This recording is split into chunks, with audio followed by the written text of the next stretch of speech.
Thing I can say for sure is my son knew God. He knew Christ, and he knew what he was doing was wrong. So he was an amazing child. His heart was huge, but he was in the streets. Let's keep it real. And as much as I try to pull him out of the streets, I pray for my son. I believe for my son. So even when you're praying for your son, but I also let my son know, once you get out of that hedge and get away from the protection, then it's on you. Listen to your mothers. Listen to your fathers. What we tell you is not because we're meddling, but we feel it. I felt it. I felt it. I felt it last week. I felt it. I jumped up out of my sleep. And I called somebody and I told him, I said, get my son out of Louisville because he's going to get killed. And I called my son and I told my son, I said, you have to get out of there. They're going to kill you. He said, Mom, I'm going to be fine. I'm going to be fine. I pray all the time, day and night. God's got me. Well, he does. So I'm on my way to Louisville, and instead of calling my son and, Mama, I'm about to go do his video shoot. No, you're going to meet me here. All right, Mama. I have to go to a morgue. I have to watch them pull out the drawer. I have to watch them unzipping a bag. And I have to identify my son.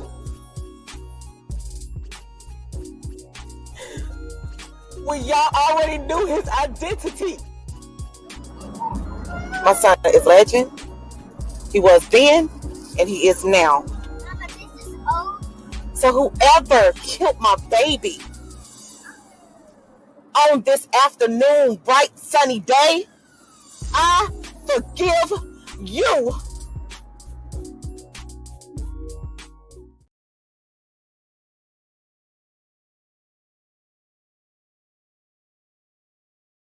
Return, please return. Let's talk about real life issues, love and relationships. Let's have a good time with the missus. Let's talk about celebrities. Let's talk about caring events. Let's talk about things you don't see on regular TV. So join in on PGT time. PGT time. Tune in on PGT time. PGT time. Come join us on PGT time. PGT time. Join us on PGT time. PGT time. Yeah. In order for y'all to do what God is calling y'all to do, to take y'all platform for it to plateau and it can go to levels that you never seen, they'll best believe it's gonna come with devils. You know what I'm saying? Every time I speak, I want to shiver. You know, I don't want them to be like they know what I'm going to say because it's polite. But I know if I keep talking about how dirty it is out here, somebody going to clean it up.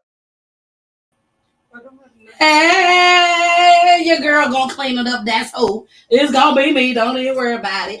What's going on in the city, baby? What's good in your city? And baby, it's all good over here on my block. You already know. You already know. So y'all, when I tell y'all, I hope y'all can hear me. Let me test out my sound. Make sure y'all, I'm being heard. Yep. I'm heard. All right, y'all. We is in studio. Yes, we is in studio. Our very, very first family, okay? Our very first family in studio happens to be one of my friends. Yes, this show, y'all, we've been working on this show. It's probably almost a year now. Yeah. Almost a year now.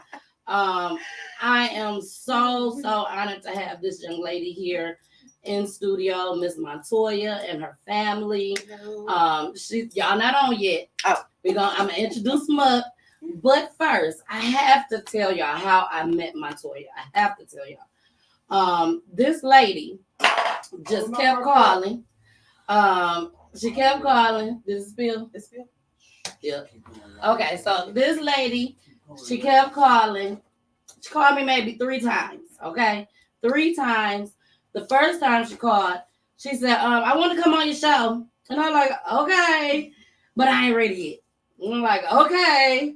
Then she called again. Maybe I'll say maybe a month later. I still want to come on your show, but I ain't ready yet. So I'm like, okay. So then the third time she called, said the same thing. I want to come on your show. I'm not ready yet. But she said, my niece probably would want to come. And I'm like, okay, what's your niece's name and phone number? She's like, I don't know her number. But I give her name, you find her.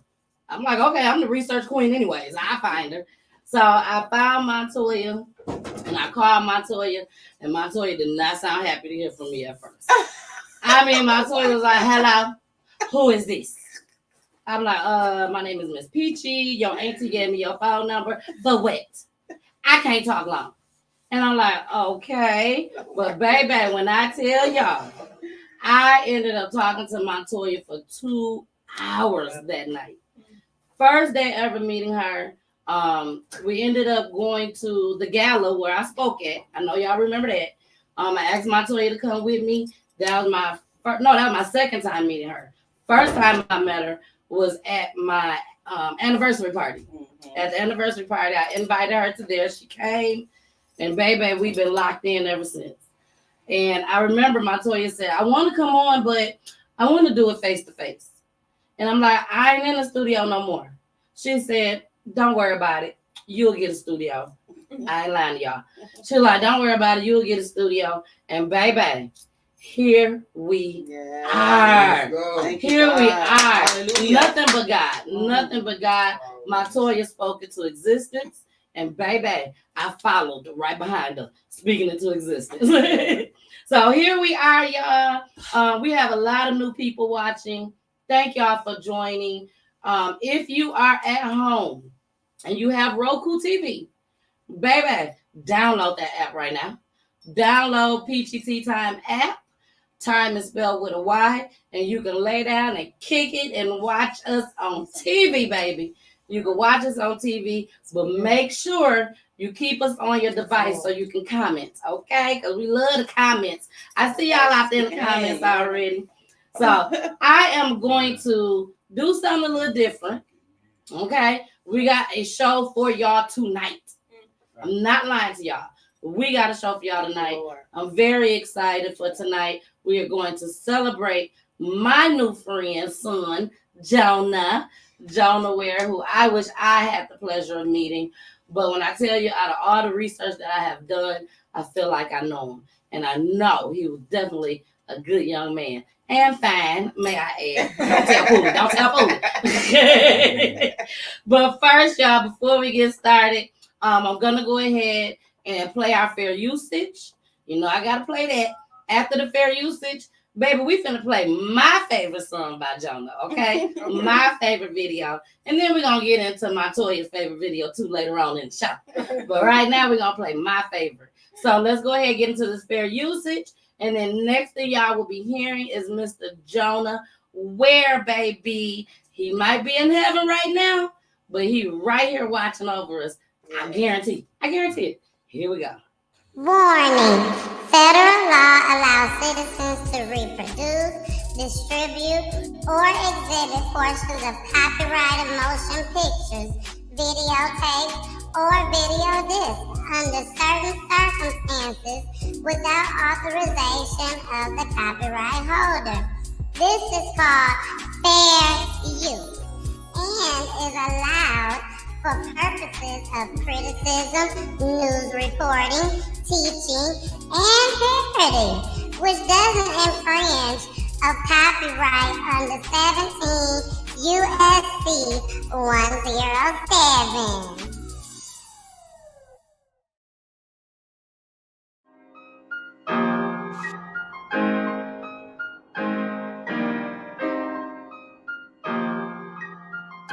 J Beats. Hey, look, Joan, this is going in your video on Zoom. What you think, it's night?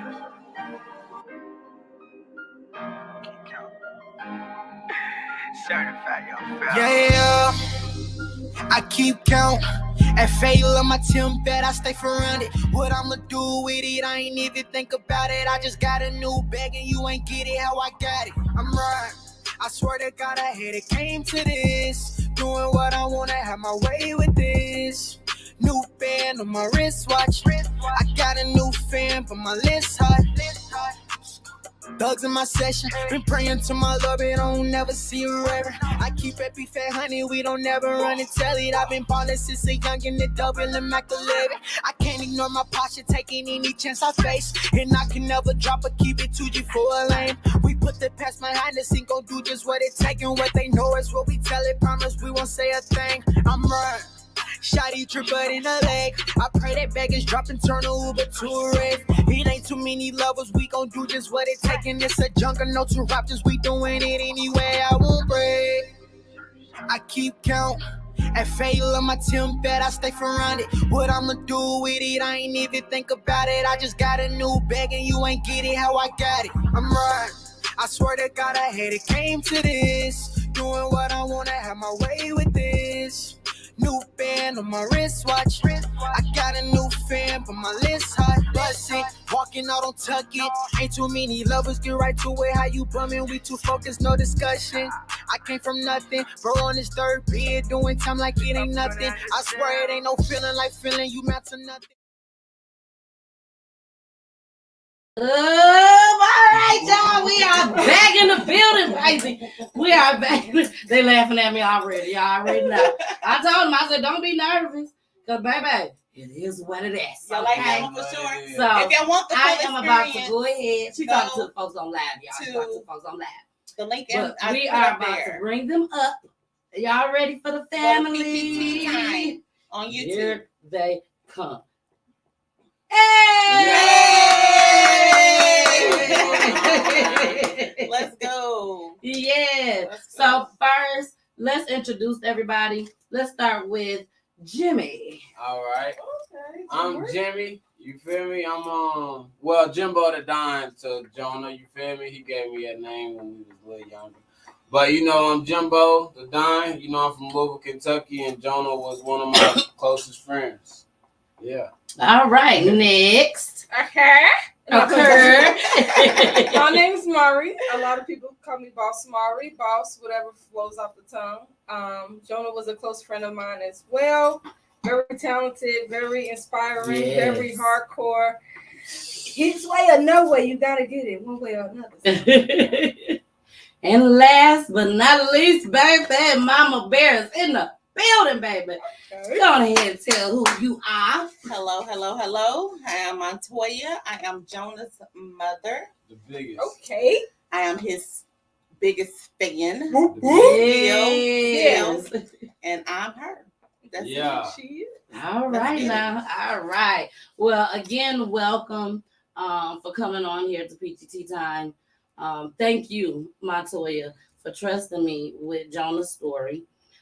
We've been waiting on this for a long time, baby. Yeah. We've been waiting on this for a long time. Again, when you guys saw the first clip, which was the sneak peek that I posted last night, I think it was. Yeah, last night. I told y'all on there that we got some raw footage. Mm-hmm. So we do have raw footage that we'll be showing just as well. It's audio. Everything that you will see tonight has been approved by Montoya. Now, it's been times that I had to call Montoya. I'm like, you sure you want to play this? And she said, yes, we're going to play it. So it was some stuff we could not play because of name dropping. And I don't want to put anybody in harm's way. So I want to make that clear. Some stuff won't be showed. So if somebody's out there watching and you're a little nervous, don't worry about it. We ain't going to play that. Now, another thing I want to say, this case has not been solved. Jason is not here right now. Okay, but by the time we play this tribute, Jason is going to be here. But I want to say this before he gets on here, and he's going to repeat it just as well. I know you're watching. Come on. I know you're watching. You come on. Montoya and Jonah wasn't no itty bitty people. Come on. When Montoya told me she was coming, I knew then they're watching. Yeah. They want to know what she has to say. Mm-hmm. They want to know if any name dropping will be done. It probably will. Who knows? It all depends on what the Lord tell Montoya to say and what not to say. But we want to make it clear that we know that y'all watching. Thank you. All right. Now we got that out the way, girl. Let's start with you telling us about Jonah. Yeah, start with little bitty itty bitty Jonah. Itty bitty Jonah. Itty bitty Jonah. Okay, so I'm gonna start when we found out Jonah was really known in Louisville, Kentucky. Was he like 10? He's like 10 years old. Wow. And we ended up going to one of my friend's house. She wanted to show us her house. She had just got in college, and they had like came and redid her apartment. It was like a program to come and redo your apartment.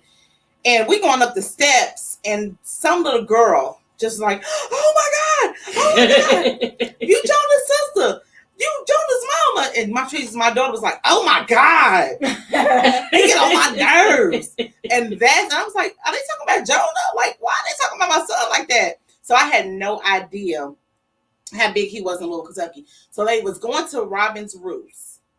And it was Robin's Roost. No, it was Manslick. Who's that? It was Manslick. They was going to Manslick. And him and his friend Marky, they were hosting parties. And I had no idea.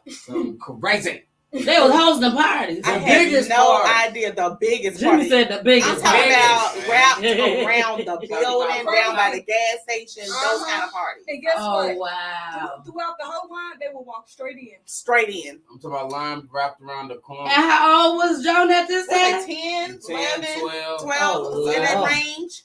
And so I'm just like, I'm working, you know what I'm saying? So I'm just like not really knowing, because I'm working 2 jobs. I'm working at nighttime, trusting them. And every time I come, I'm like, where's Jonah? They're like, Mama, he gone. I'm like, who is he gone with? Like, they would come pick my son up. So he's always been mature, because he's always hung around older, mature people. So I'm like, okay, let me go to this skating ring and see what's going on. And I'm like, what the heck? They've been doing this for weeks. Wow. Weeks. And so I'm like, so y'all hosting this party? Y'all bringing all this traffic to this Manslick. Y'all gonna get paid. That's when Mama just kicked in. Y'all gonna get paid. Y'all gonna get paid. So they got paid $50 a week to bring in almost hundreds of kids. Yeah. Talking about whole skate floors filled up. Hundreds of kids. Talking about we going crazy. Listen. We going crazy. Every Saturday, Friday, whatever. So that's when, so really I was taking him and my oldest son traveling to St. Louis. Okay. To AMTC, American Models and Talents in Christ. And I'm taking him to every audition because I knew he, I knew he was famous from the time he was like 2 years old. Because we went to Gatlinburg, I'll never forget. We in Gatlinburg and it was a crowd, just a crowd of people. I was like, who's this crowd of people over for? Jonah, he over performing. And I'm like, what is he doing? And we videotaped, we cannot find the footage. And I was like, okay, something's different about this little boy. So he was able to dabble in music. We taking him all these auditions. I'm really not knowing what he want to do. So he was playing football too. Okay. And he was an MVP for like 6 years. Like he was playing football, like he was cold. And I'm like, should I send you to PIP?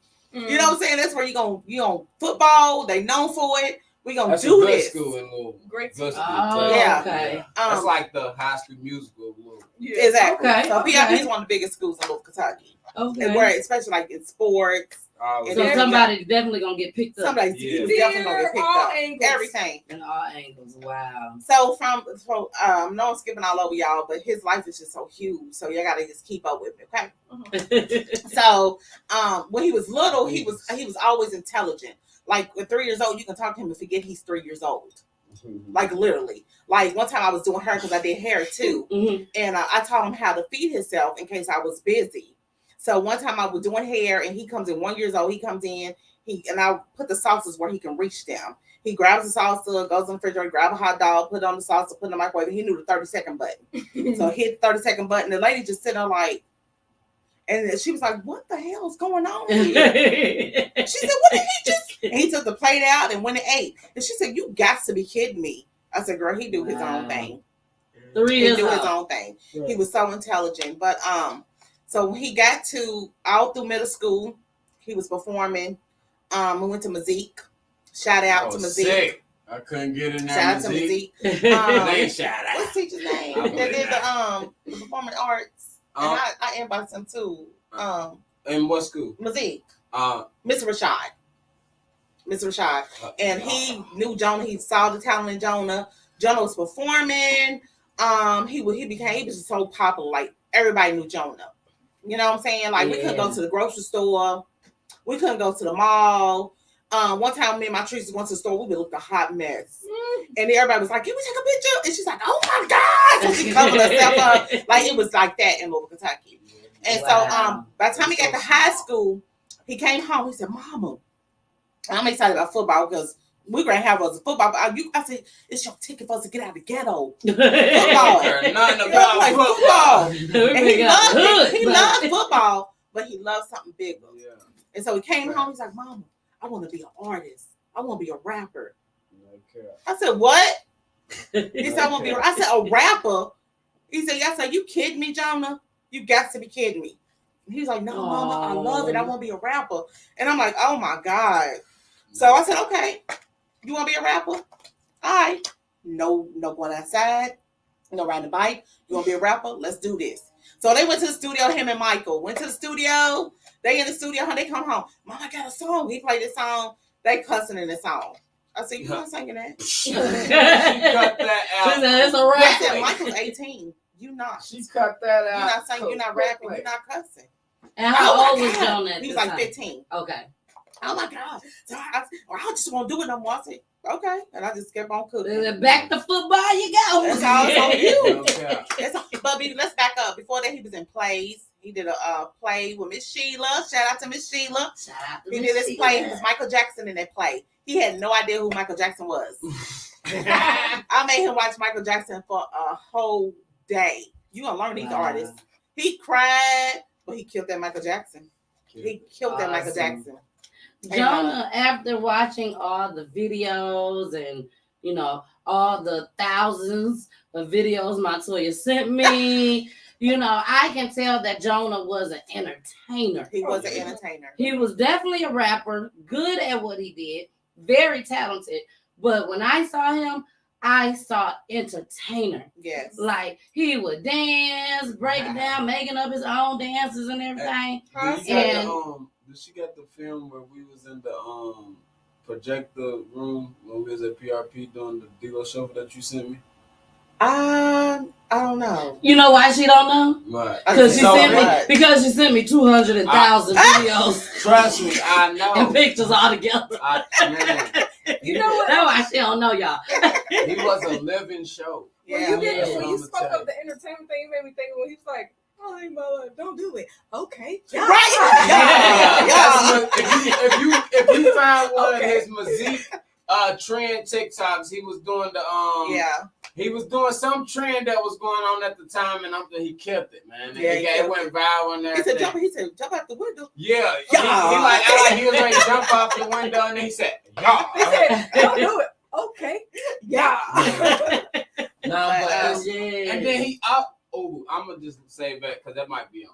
But he definitely was an entertainer. So make sure you remember it though, just in case it ain't because like I told you, she sent 200,000. She sent you. He was on ridiculousness too. So. Damn, that's all. Oh yeah, so he was on ridiculousness. Yeah. You didn't send me that. They did. probably would have canceled. They would have, knocked me on the out of there if I would have played that. that. So let me tell you about ridiculousness. So he called me. He was on the school bus. First of all, he wrote Buckle. He wrote Buckle in school. Now, Ridiculous, for those that don't know, yeah. Ridiculous is a show, a TV show on MTV. Okay, so if y'all don't see it, make sure y'all find it. Yeah, I don't know if they still air or not. Basically, what Ridiculousness do, they show like clips, like funny clips, embarrassing clips. Right. They show anything. So no, let me tell you. Let me tell the story. Okay, tell it about. So he calls me on the phone. He's like, "Mama, I went viral," and I'm like, "Really?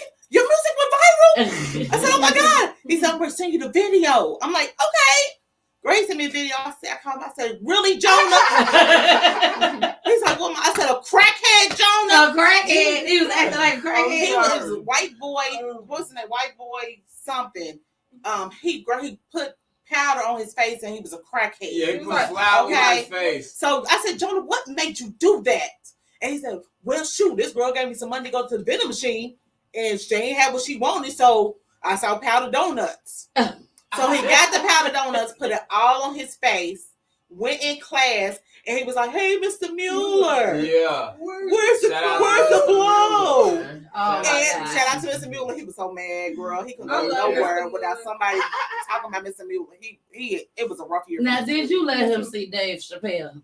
No, at that time? Okay. I did not. So this ain't got nothing to do with Antoine from Dave Chappelle. No, so MTV contacted us and bought his video, and we still have the rights to that video. They bought the video? They bought the video. From y'all? Mm-hmm. They paid y'all? Mm-hmm. They Quite a paid bit us of money? for the video. It was all right. They paid us money for the video, but they Can you tell us how much? Or you can tell me off air. Oh, wow. It's $400. Okay, for that's a good. 3-second video. For a 3-second video. Wow. 3 seconds. And they gave us the rights to it, so we still own the rights to that video. Okay, that's So, awesome. That's awesome. Now, did they have them come on, or No. They played it. They kept playing it, and people were sending it to me. Is this Jonah Ridiculousness? I'm like, yes, it's Jonah Ridiculousness. So he would just do some crazy stuff, like any challenge. One time he did a snow challenge, and you would have to get naked, run out, and jump in the snow. And he decided to go pull his pants down, jump in the snow, and that's when the lady was like, he needs some milk. And he came out of the snow hollering about, he needs some milk. So Jonah was just the life of the party. He was just, no, you couldn't even be mad at him. You couldn't even be mad at him, no matter how pissed off he made you, Jimmy. Can testify to that. You just couldn't stay mad at him. That's why I just really couldn't understand how somebody could pull the trigger and kill my son. Exactly. I said they couldn't have known him. They couldn't have known him intimately. They couldn't have known him personally, because you just can't pull the trigger on Jonah. You know, people probably want to kill my son. Girl, from the pranks alone. Exactly. From the pranks, he prankster. Oh, please, he showed them no mercy. I'm talking about they sleep, he pouring hot water on their face, throwing water, they drowning in their sleep. You just couldn't, kill him like that. You just don't do it like that. Well, we are about to get into our first clip. Okay. We are going to get into our first clip. After this first clip, we are going to talk about the situation at hand. Okay. So here we go. Jonah is being remembered by his mother, his siblings, friends, aunts, and uncles. His family told me Jonah started at an early age singing and entertaining. They are calling Jonah a legend. And although he's no longer alive, they say his name will live on. Caution tape and police officers blocking off Garland Avenue Friday afternoon after Chickasaw residents reported hearing gunshots. And I heard 10 gunshots. At the scene, 19-year-old Jonah Ware, also known as Lil Flex, was found dead. I've never seen a dead body before outside of a wake or a funeral. The well-known independent Louisville artist is known for his music. Time change, things change, people change. To his family, he's a legend. He was very outgoing, very emotional, strong-minded, ambitious. Like, if he ain't get it, he was gonna go get it. Jonah's brother Saldrick says the hardest part about the day after his brother's death was waking up. I didn't want to wake up, and I can't believe he's gone. I can't believe he's gone. And his sister Montrese in disbelief that her baby brother was murdered. Like, y'all mad at officers when they kill us, but we killing each other. Like, I don't understand. Like, it's this black on black crime. But she says she knows her brother is in a better place in heaven. But I know when my brother took his last breath, I know he prayed. I know he's like, God, I'm ready. I know I ain't supposed to die like this, but I'm ready. And for that reason, Jonah's mother, Montoya, says she's found peace. Only thing balanced him out was his faith in God. He should have been gone a long time ago, to keep it all the way real. But his faith in God helped him. In 2016, we spoke to young Jonah at a peace walk against gun violence. Like, it could be from relatives, like big brothers, older than them. So, like, they affect the little ones, too. If they can't get me, they gonna get my little brother. You know what I'm saying? If they can't get their little brother, they gonna get my mama. He was an advocate for keeping guns off of the streets, promising his mother he wouldn't lose his life to gun violence. With all that imparted in him, it caused him to pick up the one thing that he was against, to protect him, which led to his death. Montoya says she's forgiven anyone involved in the death of Jonah. Her only goal is to keep her son's name alive. On the count of 3, can we all say Jonah? 1, 2, 3. Jonah! Keep him alive.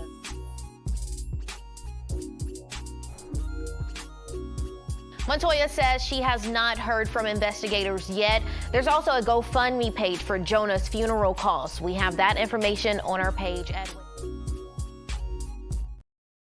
Show me that's all right, y'all. We are back.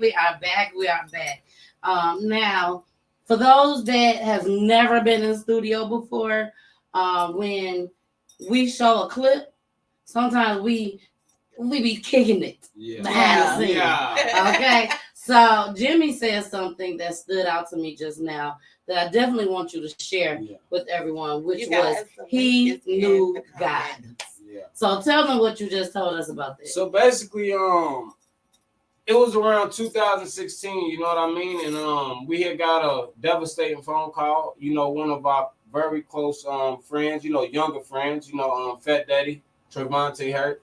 Shout out. Yeah, shout out always. He had recently got murdered, you know, and everybody having the mindset of, you know, doing other things and stuff. But Jonah, you know, we got on the crime scene, you know, of course we seen our friend, you know, out and stuff. And he was like, let's pray.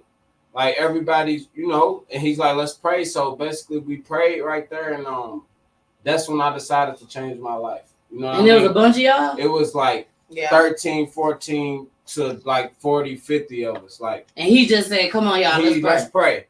Let's pray. Like we had just left church. Me and Jonah had just left church. And if he wasn't at church, he'd been right. Yeah. Like me and Jonah had just left church, and Gooch, it was Jonah's DJ. Shout out to DJ Gooch. He had called us, and he was like, you know, something's going on down here. Like whoop down here, laying down on the ground. So we got on there, and like I was telling her when we was the little clips was showing, he had a big impact on a lot of people that he was surrounded himself around, and I'm one of them people. You know what I mean? I'm definitely one of them people, and I'm happy that he showed me what he showed me, because I will not be where I'm at today. You know what I mean? I wouldn't be in the mindset that I'm in today. So I shout out to my big brother. You know I always love him, and you know. Jimmy, how often do you think of Jonah? Every day. You know, every day, and the only reason why I'm gonna say every day genuinely is because I done lost so many. You know what I mean? I done lost, like, I can't even tell you, to be honest. I done lost so many friends, and when I tell you, like, Jonah was one of the ones that was like, there's no way. There's no way Brody's gone. You feel me? Like, there's no way. There's no possible way. You feel me? Like, he was like, you feel me? He was my savior. So I'm like, what's going on? So when I say every day, I mean every day, because I appreciate him, and he know that, and I never take his lessons and blessings for granted. You know what I mean? So, when you say there's no way, but you also said there's so many others that lost their lives. Yeah. What made you say there's no way that this happened to Jonah? Now, was the other ones into some shit? Yeah. Explicit language, and also allegedly. But ain't nothing allegedly was coming out of my Toya's mouth. Okay? Yeah, you know, things happen, and you know, sometimes people think that's the only result. You know what I mean? And it causes people to do stuff that they don't really normally want to do. So yeah, I would say that they was doing a lot more than what my brother was doing. You know what I mean? My brother, he was setting an example. You feel me? He was R&B. He was like trying to show people that they can make a hit song without cuss words, like my mom said. You know what I mean? So it's like, the reason why I say there's no way is because I'm looking at Jonah like, I'm happy if I make it to see his adult years. You feel me? So that's why I mean when I say there's no way, because I got a lot of friends that I grew up with, and I can't say that I knew that something was going to happen, but I can say that, like, they was in that position. They put themselves in that position, and he didn't do that. Yeah. You know, he tried to change the common mindset. Yeah. You know what I mean? And that's one thing that I say that he accomplished Thank you, brother. Thank you, God. He accomplished that with me. You know what I mean? Ooh. A lot of people ain't gonna sit there and say that and agree to that, but that's what happened. And I'm gonna say it because he definitely helped, and he definitely helped me transition to the person that I am today. I'm not saying that he's 100% like liable for that, but he definitely got a tremendous amount of percentage in that. You know what I mean? So that's what I mean when I say no way, because it's like I know what my friends got going on over here, but I also know what he had going on. You know what I mean? Like, there's nobody I never met that was in my age group that was like Jonah. And I'm going to say that until death do me part. So there you go. Montoya, got to come back to you, baby. How does it feel right now, sitting in this moment, watching the clips of your son, knowing he's not here, but to be able to hear the things that Jimmy is saying about your son? It's amazing. It's amazing. I think my reality, the other day, I was watching a TV show, and the TV show, the little girl had lost her father, and she said, I don't think about his death, but what he taught me. I am honored to be sitting where my son should be sitting. I'm honored for that, because I know he will be doing the interviews. He was talking about his music. He was talking about his next step, his next venture. Jonah, what you got planned next? So even though he's not here physically, he's still in me. Exactly. He's still causing me to live again. He's still causing me to be vibrant again. He's still showing me, come on, mom, you gotta get up. Like you gotta come on. Yeah. Like it ain't our end. It ain't our end. It ain't my end. It ain't your end. So to hear that's only a fraction. Yeah. A fraction of the inboxes I've got, of the phone calls I've received. And I couldn't understand it at first, where people calling me and Jonah saved my life. Jonah saved my life. He told me how to get out of this situation. Literally people, instances where somebody got shot and they didn't know where they was, and they heard Jonah's voice, and Jonah told them, turn left, turn right, turn left, and he ended up in a gas station, ended up saving his life. My cousin called and told me she got shot, and Jonah said, get out of the car and run, just keep running. And she ran to her destiny, where God saved her life. So I'm hearing all of these situations. These people, it's some people that never met Jonah, that they're calling, Jonah saved me. I was overdosing, and Jonah told me, you better breathe, you better live, you can live. And I was so breathing when the ambulance came, and I made it to the hospital. And he said, I saw my daddy. His daddy was a pastor. I saw my daddy, and I saw Jonah. And Jonah told me to live. So, and I couldn't understand it at first. And I'm like, God, what's up? Like, all these people are saying that he saved their life, but nobody was there to save his. I don't understand that. And God was like, you will. You will in due time. Wow. You will in due time. Because sometimes, we they took my son's life. They didn't take his life. You will never get that credit. Mm-hmm. My son gave up the ghost. You could never take his life. So don't sit and gloat thinking you took my son's life. Yeah. Because you can't have that glory. There you go. You can't have that. There you go. Because it wasn't your place to do. Because God gave him ample ways of escape. Mm-hmm. Jonah chose his path. Yeah. So you can never take credit for that. Yeah. You was just the vessel that the enemy was using to pull that trigger. But God was saved him in that moment, because God's that powerful. So no, you will never get that credit. Yeah. You will never get that credit. Well, y'all, I want y'all to know, before we get into this next clip, I see y'all comments over there. There's a lot of comments, but it's unfortunate because, I'm study clicking and clicking. So I won't be able to put up everybody's comment, but keep on putting them in there. Keep on putting them in there. You never know which one's going to go up on there, okay? So I want to make that clear. Also, before we go any further, I gotta shout out to my peoples that's on here every single week. Shout out to Mama Peach. Shout out to Yes. Carmen. Hey, boo. I know you thought I was going to forget about you. Shout out to BG. Shout out to Audra. I see y'all out there. And shout out to each and every person that's out there new today. Shout out to Josette. Shout out to Pep Talk Tay. Hey, boo, I see you. The AFC podcast. Shout out to the AFC podcast. Make sure y'all go and check him out. That's my mentor. Make sure y'all check him out. Y'all see they over there on the other side. They are live on their phones just as well, okay?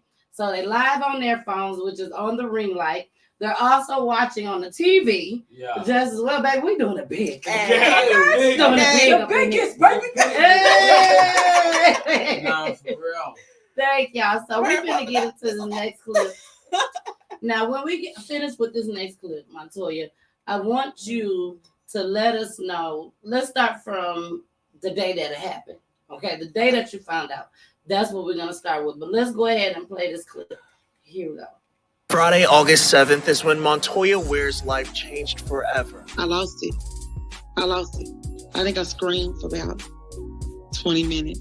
Her pride and joy, her 19-year-old son Jonah, was found shot to death at the intersection of South 43rd and Garland Avenue in West Louisville. I'm in Atlanta, Georgia. My son's in Louisville, Kentucky. 6 hours away. Not in arm's length. Ware was an up-and-coming music artist. His mother says he had the it factor from a young age. He was playing the piano at 2 years old.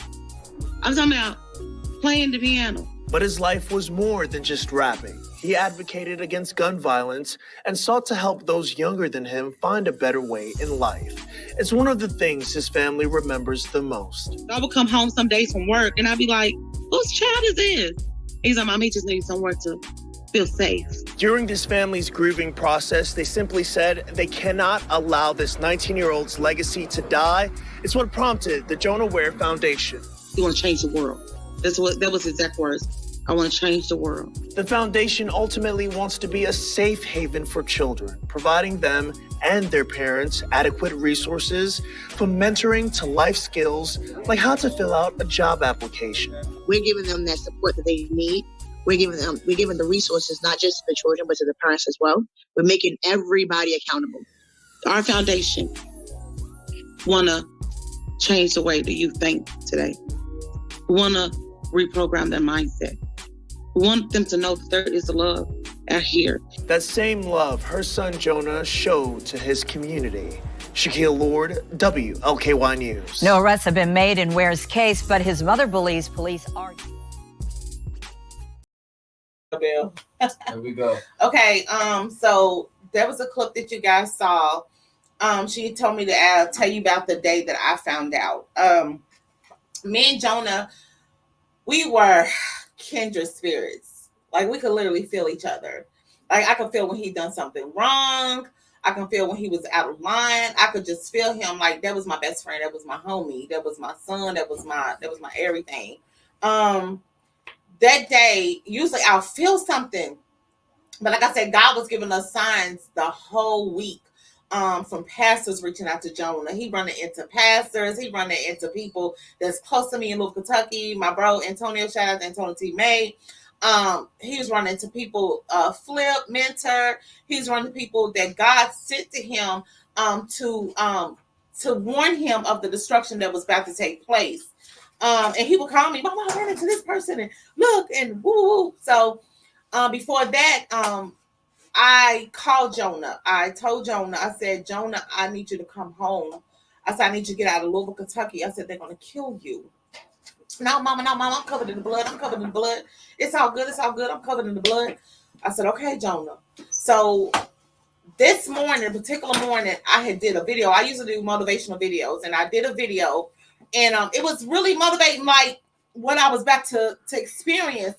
And I was talking to the people, and I had just, came back from exercise, and I ran, and got back in my garage, did a motivational video. And after that, I said, I can't go live right now. I said, but the time will come where I can go live. Okay. So my phone rung, and it was my friend Ebony. Shout out to Ebony. You still on here, Ebony? And I called me, asked her, we was talking about business. So we made a phone call, and like I said, my spirit was calm. It's like calm. It's like Jesus calmed the storm. You understand what I'm saying? It's like he calmed my spirit. And we talking on the phone, and my line clicked. And when my line clicked, it's my grandbaby, y'all. When my line clicked, I answered the phone, and my son was on the other end. And he said, "Mama," he was like, "Mama, Jonah's dead. Jonah's dead." And I'm like, "What?" I know you playing. I said, "Quit playing." So I clicked. I said, "Ebony, hold on." So I clicked over. He's like, "Mama, Jonah's dead. Jonah's dead." I said, "What?" And I clicked up. I said, "Ebony." And she's like, "Hello." I said, "Ebony." She's like, "Toya." I said, "Ebony, they killed my son, Ebony. They killed my son." And she's like, "Jonah?" She said, Jonah. I said, "They killed my son, Ebony." And y'all just fell.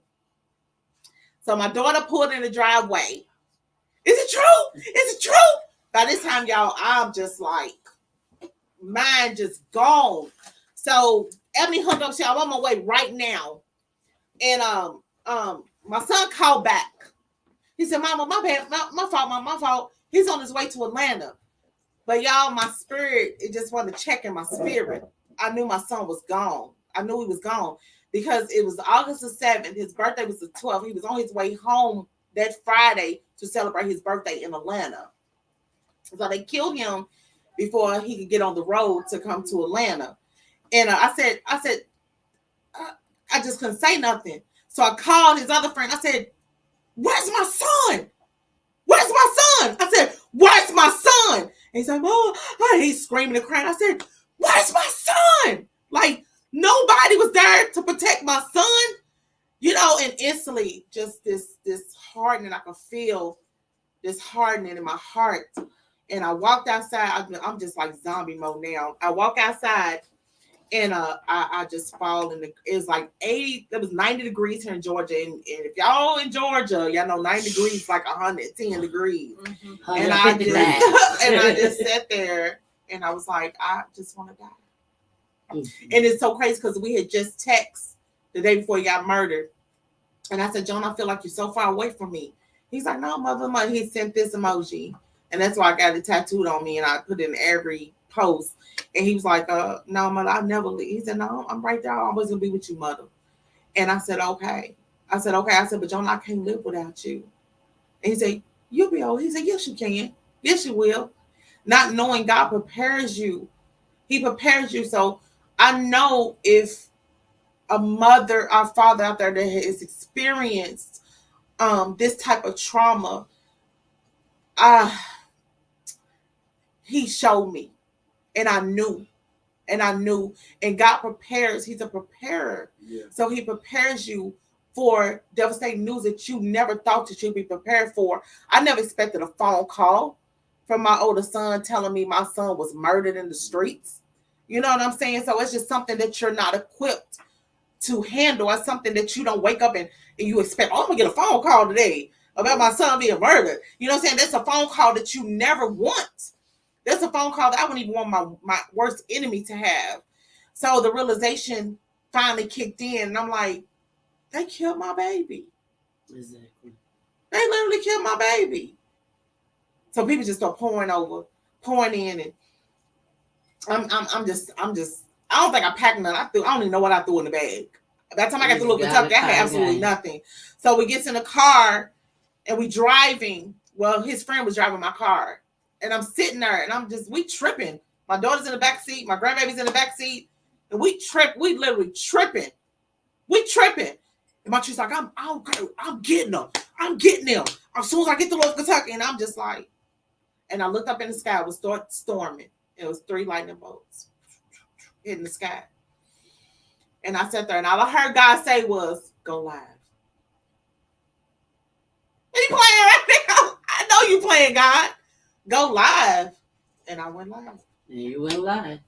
Now, your daughter just entered the building. Woo! The social media star. I be following her, girl. I follow you, girl. You and your babies. I be following y'all. Montrese is in the building. Now, you missed the clip. You missed your clip, girl. You missed your clip. Just play it. Don't worry about it. My heart is so filled right now. My heart is so filled right now. My son always shows up and shows out.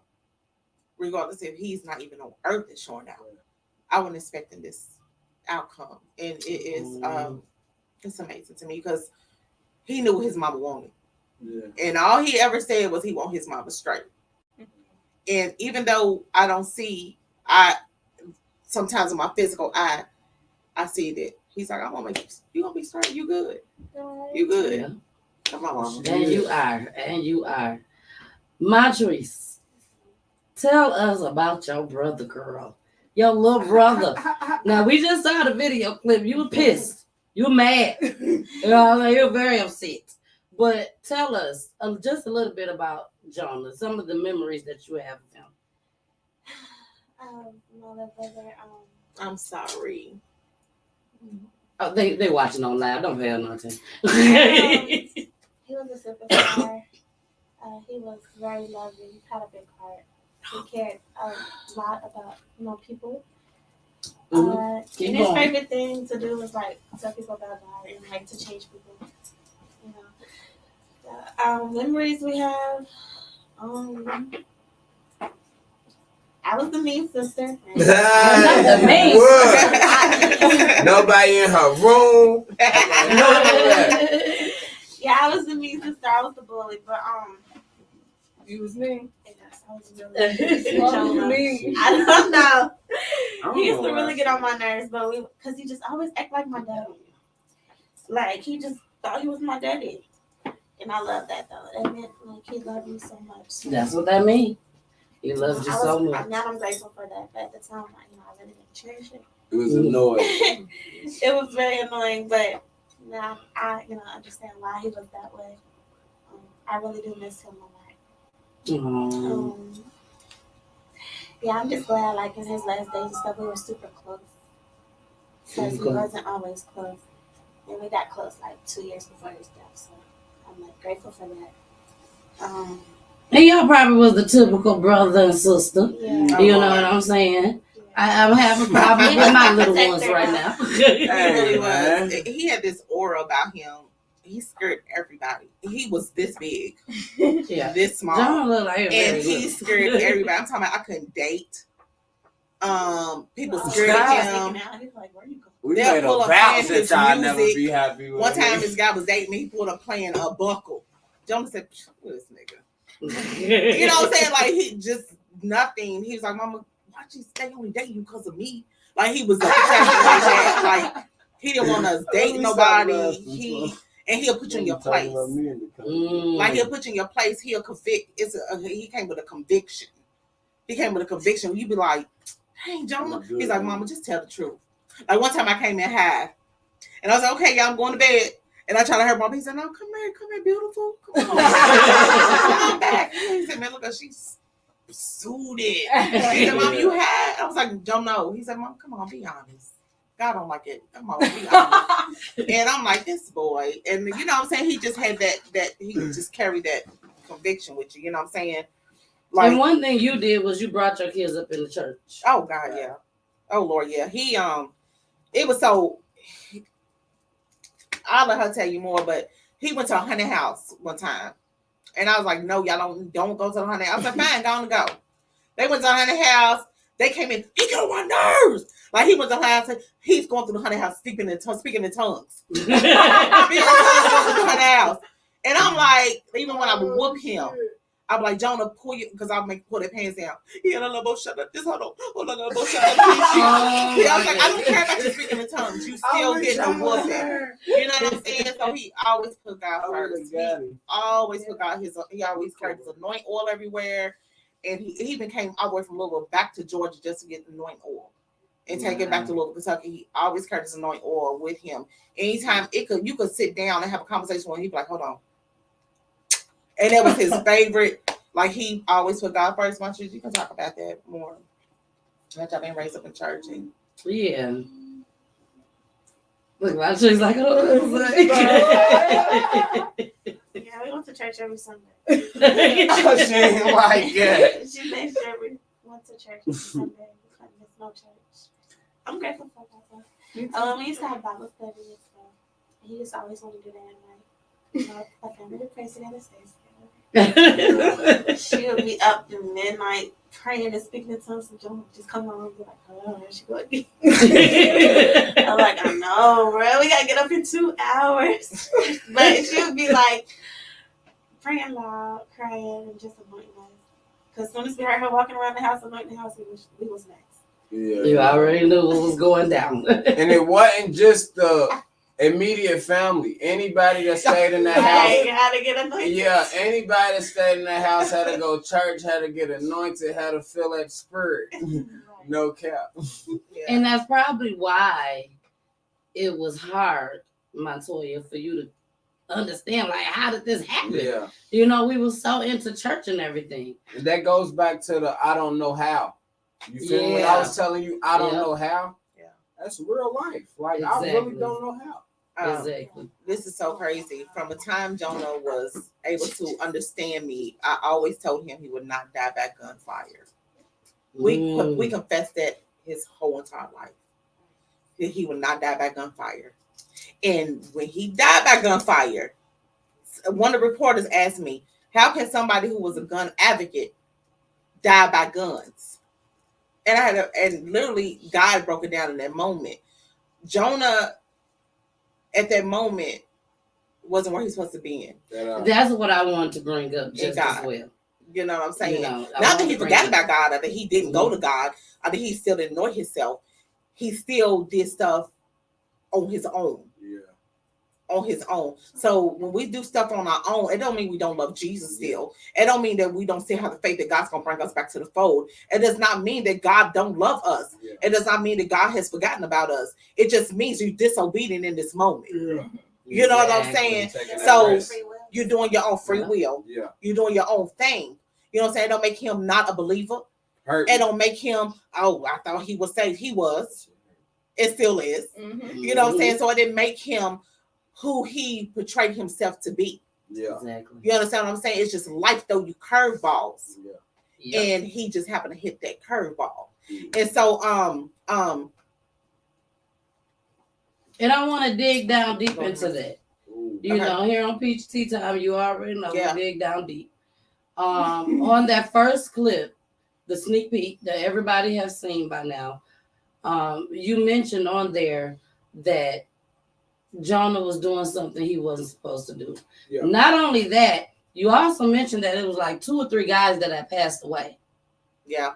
Yeah. And he was struggling on if I should keep doing bad because these are my boys that's gone, or should I do good because this is the way I was raised? He was already doing good. He was stuck on if I should go retaliate, or if I should keep doing good. You feel me? It wasn't the other way around. You feel me? Like, he was already doing good, excellent, and Atlanta. You feel me? Doing concerts at schools and stuff. I'm sick because I was on house arrest.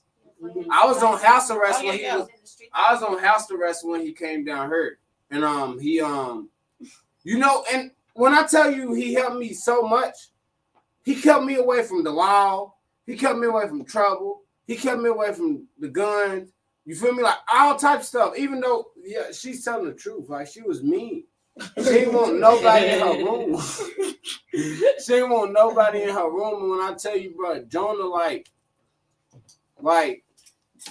I can't even explain him. Like, I think he was. Sit back, let me do it, so you don't have to do it. Yeah. Like I want to protect you. Okay. You know what I'm saying? Like, I want to protect you that much, so let me do it. I think he has lost so many close friends. He lost Fat Daddy. He was only 14 years old at the time. That he could not. That's the one when I told you about the prayer. And that's when the prayer came in. Right, so he came to me. He's like, "Mom, what do I do?" I said, "Write about it." And that's when he wrote 502. And then the next one was Dino. Mm-hmm. He couldn't understand. He's like, I was literally with them. And that's, that took a toll on him. And then it was a couple other ones. The last straw, I think, was the last child. Montoya. He called me, "Mama, Montoya just got saved. He accepted Jesus Christ, mama. I'm like, okay, Jonah. And a little bit after that, they murdered him. Montoya was quiet. I'm talking They about murdered him. quiet. I'm talking about he don't do nothing to nobody. Like he probably make his money that way, but over here, I'm talking about quiet little boy dang there. Yeah. Like he was like 15, 16 times. They murdered him.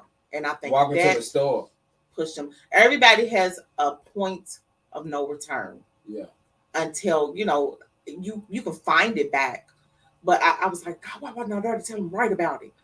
You know what I'm saying? Usually I tell him right about it, write something to get out of the turmoil you in. And I wasn't there to tell him to write about it. You know what I'm saying? At that time, his mind was already made up. Yeah. It's already made up.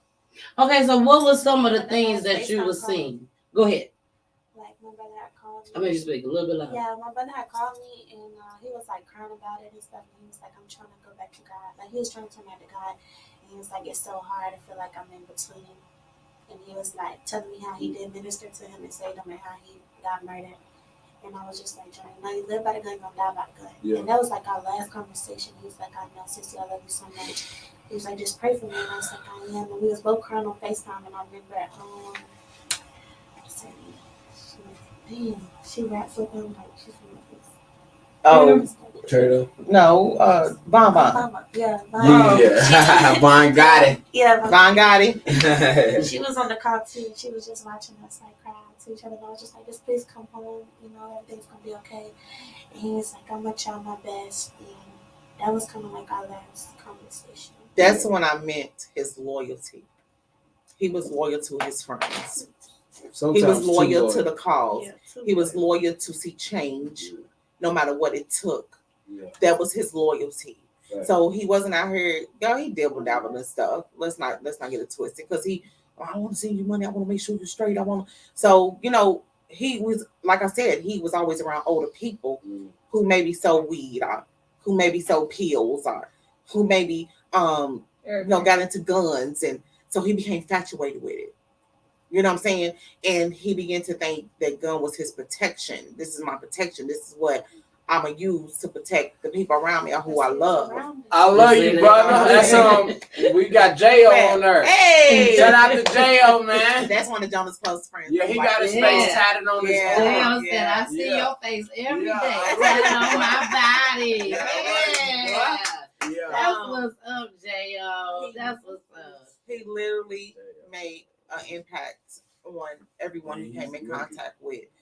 So when I say he was in the streets, I'm not talking about just going and just blasting it. We're gonna go ride, we're gonna do this. It wasn't that type of street life. Okay. I'm talking about where he found comfort, where he found family. His people was there. He had his best friends there. You know what I'm saying? So it was where his heart was. You know what I'm saying? And he felt like he had to stay in the environment, because I could see, okay, you know how you in a relationship, and that person ain't saved whatsoever, y'all unequally yoked, but in your mind, I can save him. I got enough Jesus. Yeah. I got enough prayer. I got enough stability for the both of us. I can change him, not giving it to God. Not saying, God, can you change him?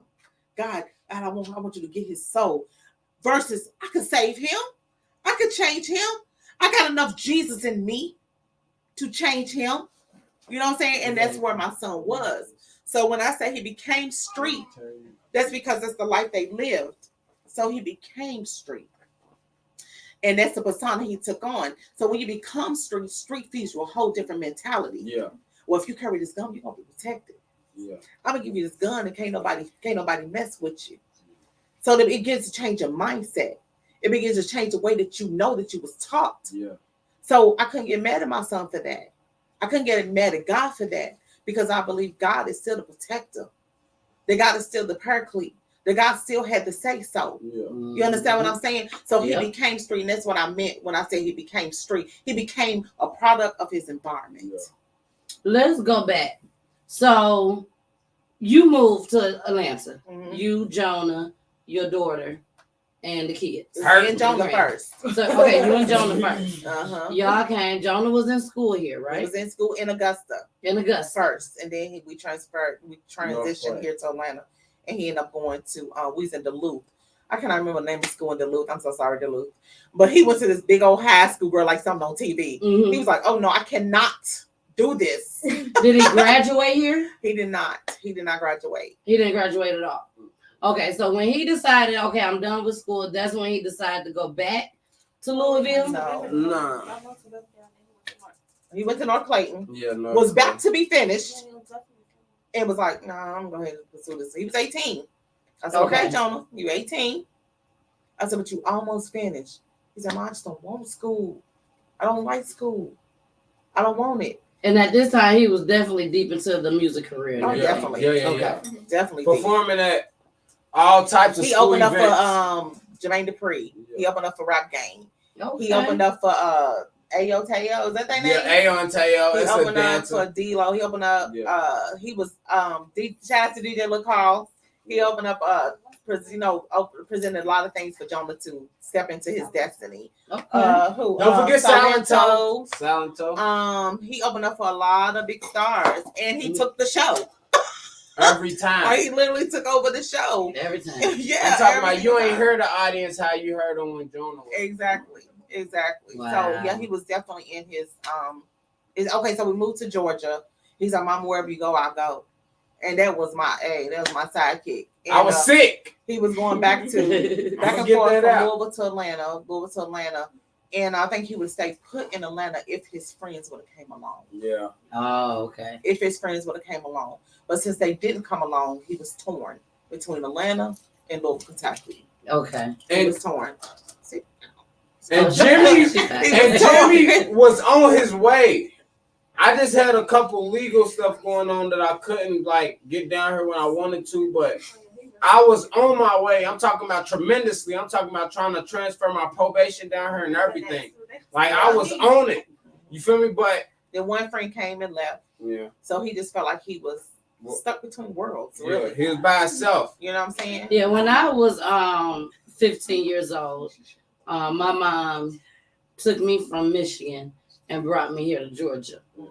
And I always told myself, when I get grown, I'm going to come back to Georgia. But I wanted to be at home where everybody else was. Right. That's where I wanted to be, where all my friends was, all of that. So I can understand him wanting to go back. Yeah. Definitely understand that. Yeah. Well, we finna get into another clip. Okay. I told you we got some clips, baby. And let's go ahead and get this one cracking. Star, an anti-gun violence advocate, killed in cold blood. 1 year later, his friends and family are continuing his mission of trying to clean up the streets. It was a homicide that stood out because Jonah Ware was trying to do something about gun violence before he got gunned down. This is Wave 3 News at 11. I'm John Bull. Now, with the help of the community and a music studio in downtown Louisville, his family says his name is staying alive. Wave 3 News reporter Faith King caught up with him during a celebration of his life. When we talked to Jonah Ware's mother this time last year, she said her son was an advocate for keeping guns off of the streets, promising her he wouldn't lose his life to gun violence. 1 year later, Jonah's loved ones are keeping his name alive and doing their best to stop the gun violence in Louisville. On the count of three, can we all say Jonah? 1, 2, 3. Jonah! Keep him alive. Still searching for answers and wanting justice for her son. For the past 365 days, Montoya Ware's focus has been to keep his name alive. Every day is different. It's never to be determined. Some days I don't know how I'm gonna wake up. On August 7th of last year, Montoya lost her son, Jonah. The 19-year-old, also known as Lil Flex, was shot and killed in the Chickasaw neighborhood just 5 days before his birthday. We love you, Jonah! Known for his music, Time change, things change, people change. the young, talented artist inspired most around him. The studio, I wouldn't even had it if it wasn't for him. Gregory Redmond, owner and CEO of Visceral City Studios, a creative content house located in downtown Louisville, met Jonah a few months before he was killed. He says he instantly knew Jonah was a star. Redmond opened his studio in Jonah's name to encourage other young people to get out of the streets. They becoming writers. My guy Diego, he's just directors. He just started doing filming. How long, Diego? 7 months ago. 7 months ago. He's editing. He's doing the photos. He's shooting the videos. Helping them reach their full potential. It's what Jonah's family and friends say he would want for his community. Redmond has hopes Visceral City Studios would do just that. It's more than life than the streets. And in due time, if you work towards better, no matter how hard it is, you can get there. The studio consists of photographers, music artists, engineers, and more. There will be a grand opening on August 28th. Redmond says anyone in the community is invited. Reporting in the studio, Faith King. All right, we are back. Can you, I don't want you to tell us exactly what happened because we also got some more clips that we're going to play too. Okay. But from what you was told, what happened with Jonah that night when he was murdered? From what you was told. Ah, God, what was I told? About different things. Okay, so oh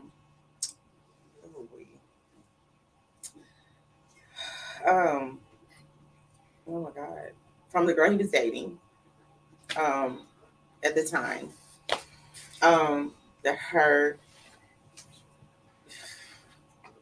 she had posted a picture of him on Instagram, and Jonah is the type that if he loves you, he loves you.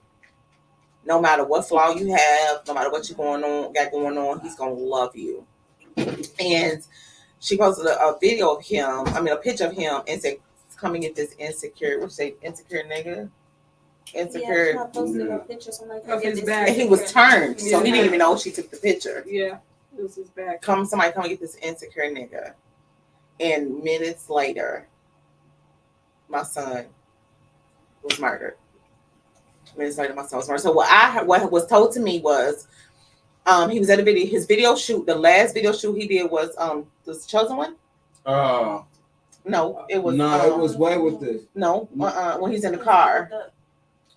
In the car, and then him and Mando was like outside with the pool. Mando, what's the name of the last video? With D Papa. Yeah, so Showtime. he did his last video What was shoot, that? and they was in a pool. They had rented the house, and one of her cousins ended up going to the video shoot, and one of the guys that was at the video shoot, the cousin didn't like, and she's like, "Well, Jonah, my cousin don't like him, and Jonah, you hang with him." Jonah's like, I ain't got nothing to do with that. Like, that ain't got to do with me. That's between them. You know what I'm saying? It's like he's always been the middleman. Like, even the news broadcast try to make him the glue from the East and the West. Like, you can glue them together. Like, you can mend this war that's going on. Like, they put that pressure on him. They literally did a news broadcast for him to mend the East from the West. And he's from the East, and his girlfriend lived in the West. So he never had no beef. Like, shoot, that's East and West drama. You feel me? And so they approached her and told her, and she came to him, and she said, "We got to break up." And he's like, "No, what you mean? Like, we ain't got to do with that. You feel me? Like, we ain't got to do with that." And they had their issues or whatever. Long story short, she called her cousin. She said they argued that day, that morning, and he was like, she said, "I'm going to call my people." He said, "Before you call, let me call my people first. Come and get me. I'll leave. Just let me call my people, and they can come pick me up." And see, that's where I was a little confused on. You know, this is her house. She's lived at her house. Yeah, her mama's house. Why did she have to have somebody come pick her up? Exactly. Instead of having somebody just come and pick up Jones. Yeah. My husband said they can't hear you. I talk so. You got the microphone? It fell. Can y'all get the microphone? It's on the and then you could just hold it. I'm grabbing it. You just hold on. Hold on. It's in my arm reach. You got it. They finna get the mic for it. They getting the mic for it. There she go. And you just hold it. Well, supposedly they got into it, and she was like, "I'm gonna call my people and come." Handle you. Yeah, and he was like, I don't know, like he was like, I guess trying to call people, and he never called us because he let us try to get. What's so He crazy? didn't have no ride or nothing, but he was calling. He called someone, and he texted them. they didn't answer the phone. And but you just hold. I'm sorry. Go ahead. But you just said that she said she was calling somebody to come handle him. Yeah. Okay. I got a clip that I'm gonna play. Okay. When she didn't say that. Mm-hmm. You know what I'm talking about? She didn't say that. She wasn't being truthful. But before we get to that, I'm telling y'all, I told y'all we got raw footage over here. Okay? Wow. So, but before we get into that, I gotta play one more clip. Okay. We're gonna play one more clip, and then after this clip, we're gonna get into your favorite video by Jonah. We're gonna get into our Wednesday night commercial. And when we come back from that Wednesday night commercial, we're going to hear some things that we don't like to hear. So let's get into this clip. We're all talking about it right here in Louisville, and people are having the very same discussion in their towns all across the country. How do we end the senseless, devastating gun violence? That's right, Doug. The problem in Louisville really came to a head this summer when a 14-year-old was killed and several shootings soon followed afterwards. There are countless programs and services available for young people in this city, but could the answer lie somewhere else or with someone else? Well, this young man has piqued the interest now of city officials, and he has a message that has literally saved lives. Beyond the skyscrapers of downtown Louisville lurks a lingering problem. Some say it's a beef so strong it's claimed lives for a reason that's hard to understand. It's got nothing to do with money, got nothing to do with drugs. It's basically a sport. Smoketown steeped in history and surrounded with the potential for something new. Victory Park still trying to shake a past perception of crime, about to undergo a major renovation. Those in these communities tell the I-Team some young people from these neighborhoods have been caught up in the violence. Now, the anger, it's not even being anger, it's just showing that, oh yeah, you said something to me, I'm gonna kill you. A frightening thought, but one young man says it doesn't have to be that way. You go anywhere without no gun. You go to the worst neighborhood without no gun. In searching for a solution to the violence, WHAS 11 discovered 16-year-old Jonah Ware, a local celebrity who has become a powerful voice for peace in the city. You may not have heard of him, but his thousands of followers online know all about Lil Flex. Who is Lil Flex? A young recording artist who does more than just music. What is your mission? My mission is to change the world by doing positive things and just being myself. They'll listen more to a young teen talking than like an older adult. He may be right. While he's been very public about his music, behind the scenes, he's been quietly mentoring young people in turmoil. Before that, I was getting locked up. I was carrying around guns, like he said. Like, I was doing a lot of stuff. I was in a lot of violence. I was in gangs. He'll show you that you can do positive stuff and still have fun. 15-year-old Jimmy Thompson says Ware helped to bring him out of a destructive cycle. That's why other kids look up to him, because he knows what he's talking about and he's at a young age. Ware says he's had hardship, losing friends to gun violence this summer, and now has a testimony. Be a leader, first of all. You can be yourself. You don't gotta be cool to carry a gun. His mom helping to steer him in the right direction. He's experienced a lot of hurt within the last month. And he could have channeled it any kind of way. He could have been rebellious.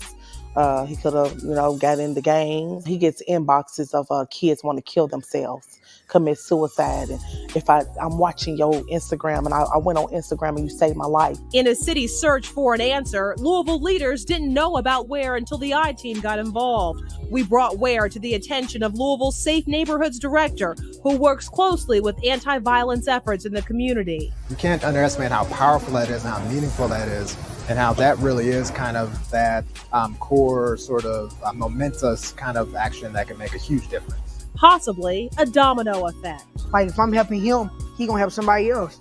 So just like that, like a chain reaction. One kid leading others down a new path.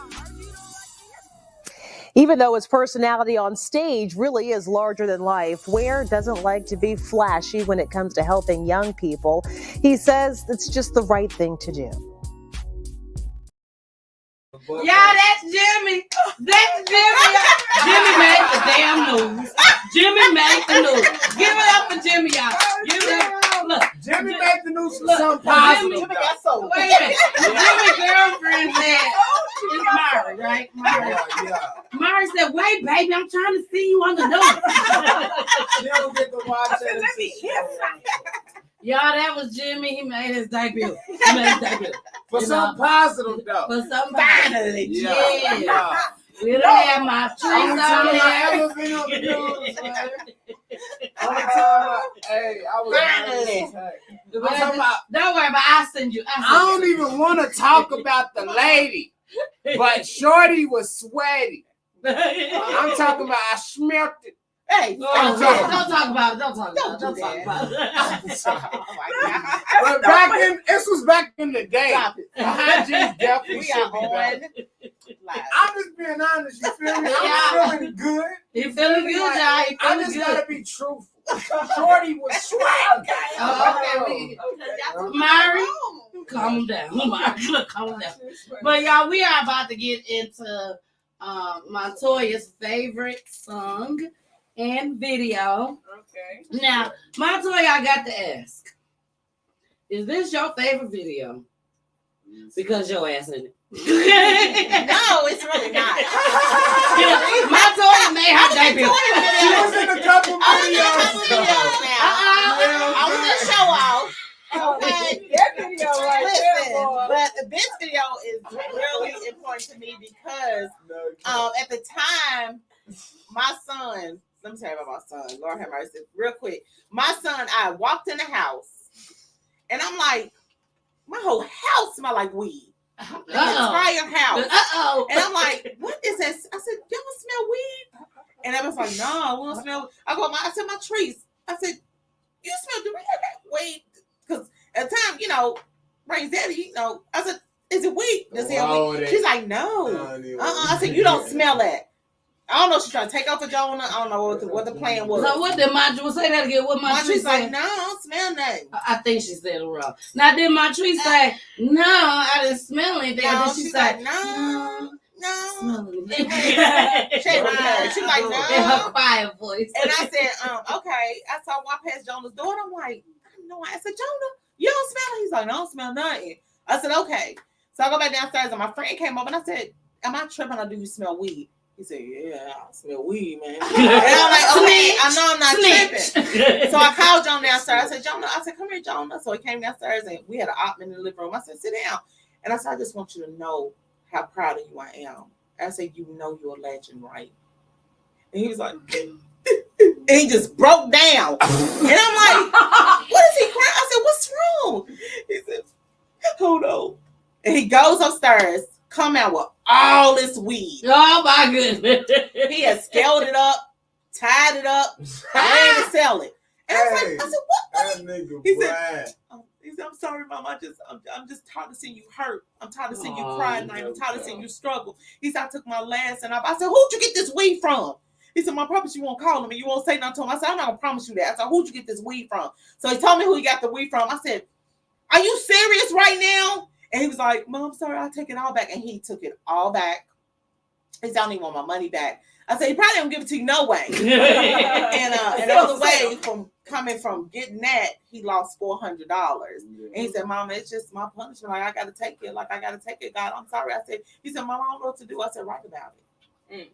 Wow. And he said, okay. And he went and wrote this song. And he wrote this song, y'all. So this is Lately by Jonah, which is Montoya's favorite song and video. And if y'all watch closely, baby, y'all gonna see Montoya in there. She gonna be in there like this.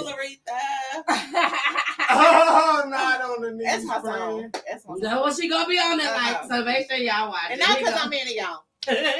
Here is Lately by Jonah. After this, we're going to go straight into our Wednesday commercial. And when we come back, we have some footage, some audio footage. And y'all don't want to miss this. Here we go. Woo. Yeah. For the one that's gone.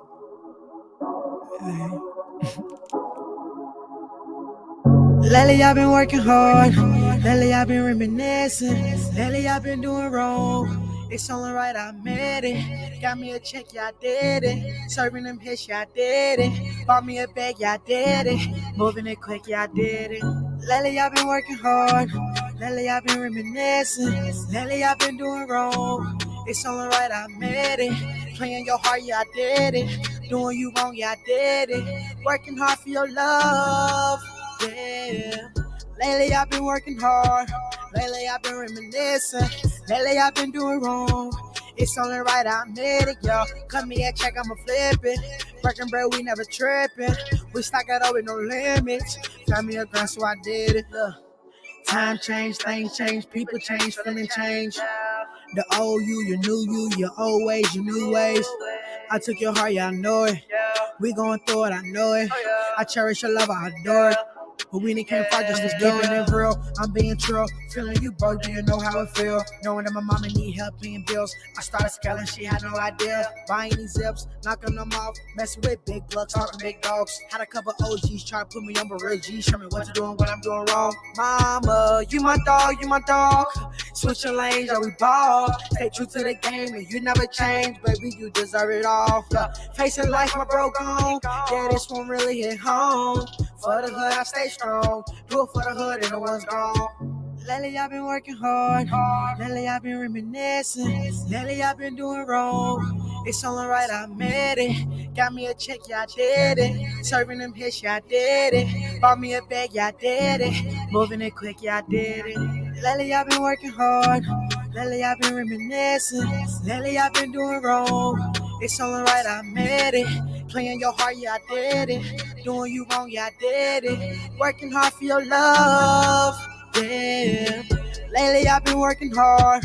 Lately, I've been reminiscing. Lately, I've been doing wrong. It's only right, I made it, y'all. Cut me a check, I'ma flip it. Hey y'all, it's your girl, the missus with the kisses, baby. Mwah. Thank y'all so much for joining me and Jason tonight. Thank you. And if we got a special guest, thank you, special guest. I thank you for coming, sharing your story. But y'all make sure y'all watch us each and every Wednesday, okay? Each and every Wednesday, 9:00 p.m. Eastern Time. Where you said? You said where? Roku TV, Facebook, YouTube, and also Twitch, baby. Twitch. Make sure you subscribe to my YouTube channel, Peachy Tea Time spelled with a Y. And make sure you also follow me on all the other platforms just as well. Thank you so much for joining us each and every Wednesday, 9:00 p.m. Eastern Time. Back to the show we go, baby. We going back. Bye. Say just like. All right, y'all. We are back. We are back in the studio, baby. Now we are about to play a clip. I can't really see this clip. Okay, this isn't the clip that I was speaking on. This is something else. We still having fun with Jonah right now. Okay. Before we get all into the deep, we're gonna play this other clip. Now I thought this was so cute. That's why I'm playing this clip. I thought it was just so cute. So here we go. Okay. So we got a surprise for you. So we know what you really wanted for your birthday, and it didn't get to happen. Okay. Yeah. Hold on. Hey, so who did you want to be here for your party? I don't even. Who did you want to be here? Who did you want? Who did you want for your party? There you go. Happy birthday.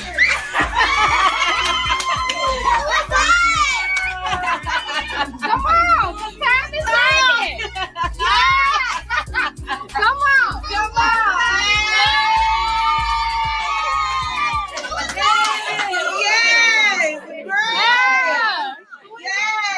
That's what we got. He couldn't be here, but we made it possible through FaceTime. So, hold on. Let me turn you up. Okay, be quiet. There you go. Hold on, be quiet so he can hear. Go ahead.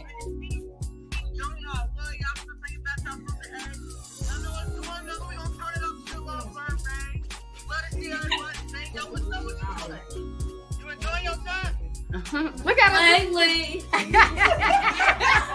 There you go. No, it's your surprise. You. Talk to him. You too shy. What's up, little flex?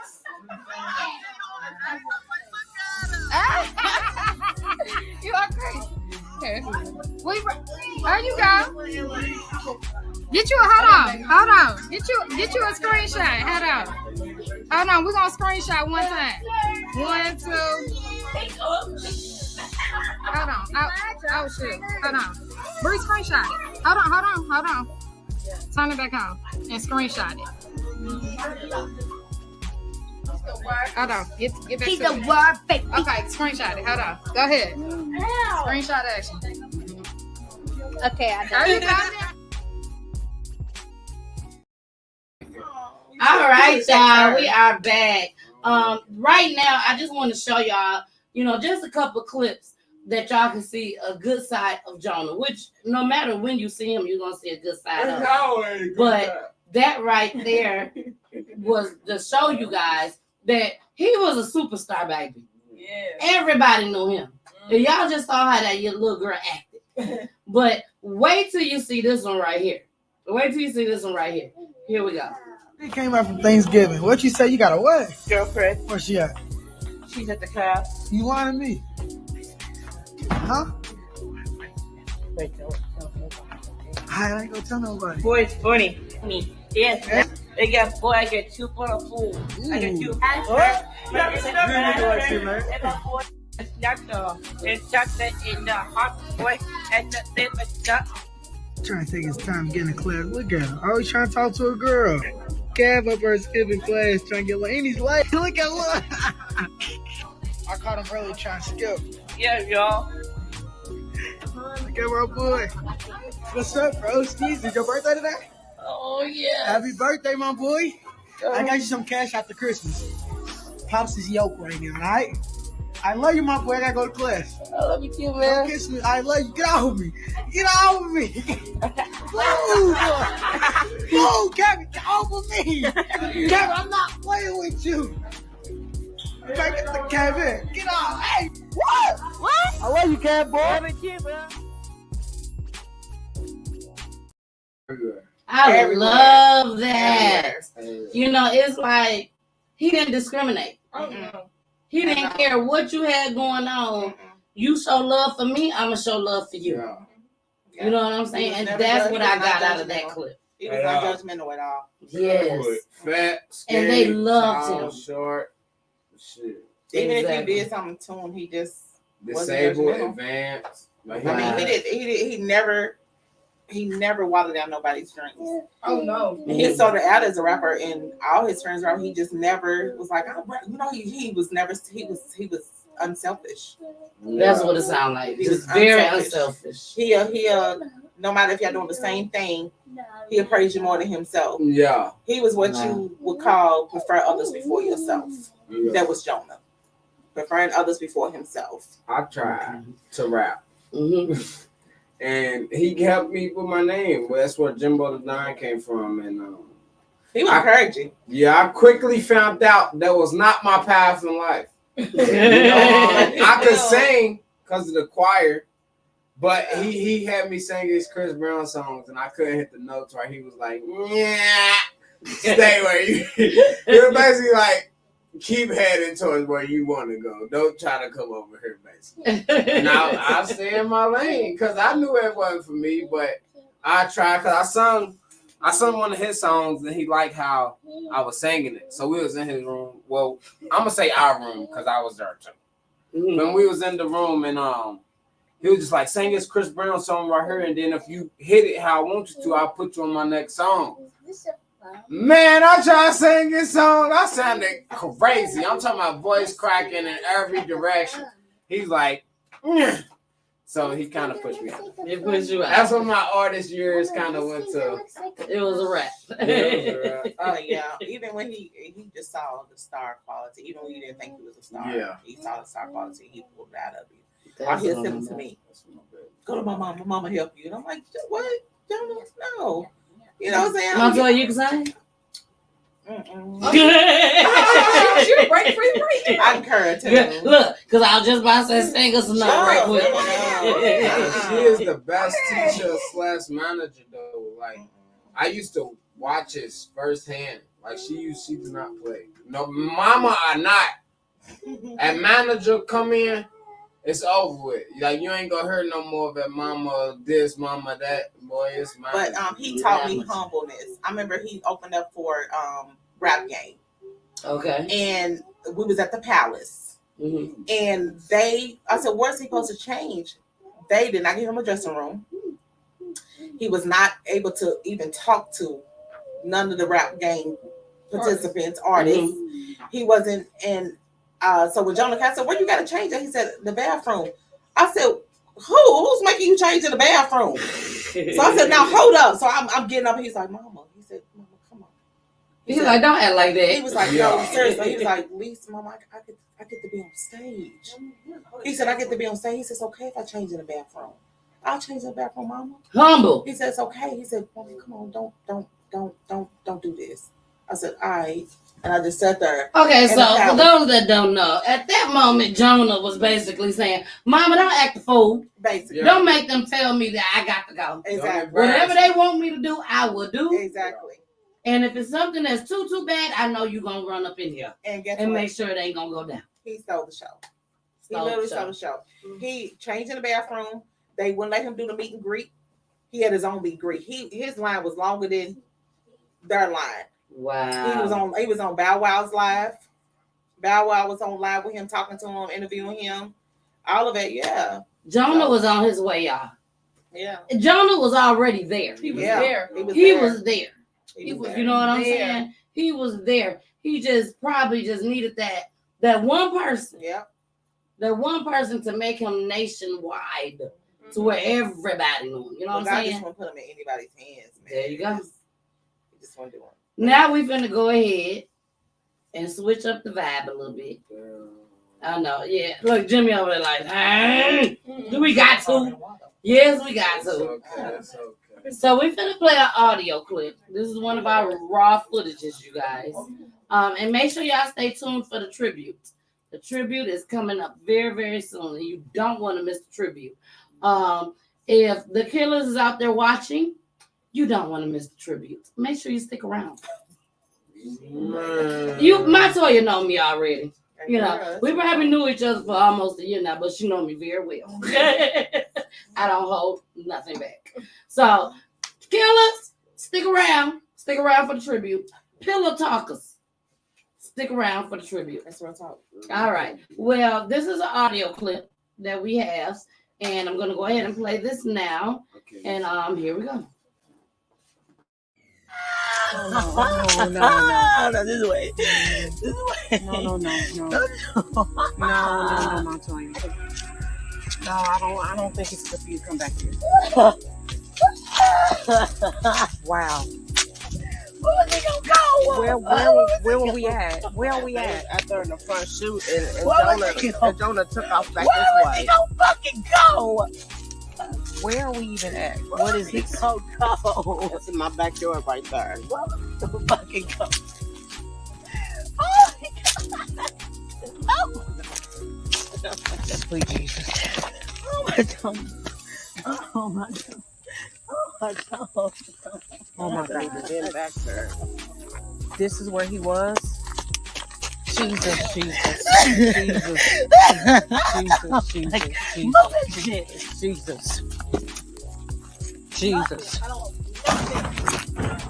Wow.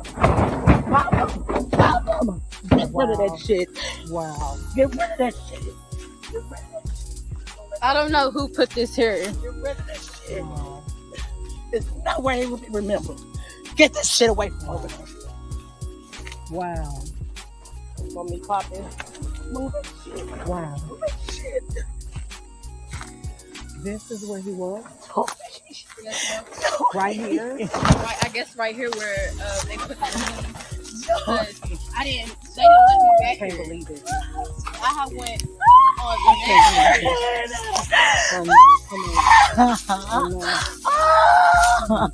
Where was he going? Where was he going? there was nowhere to go back here. Is there even an outway? Yeah, it's like a creek somewhere that can lead up to the hill. All right, Montoya, tell us about this clip.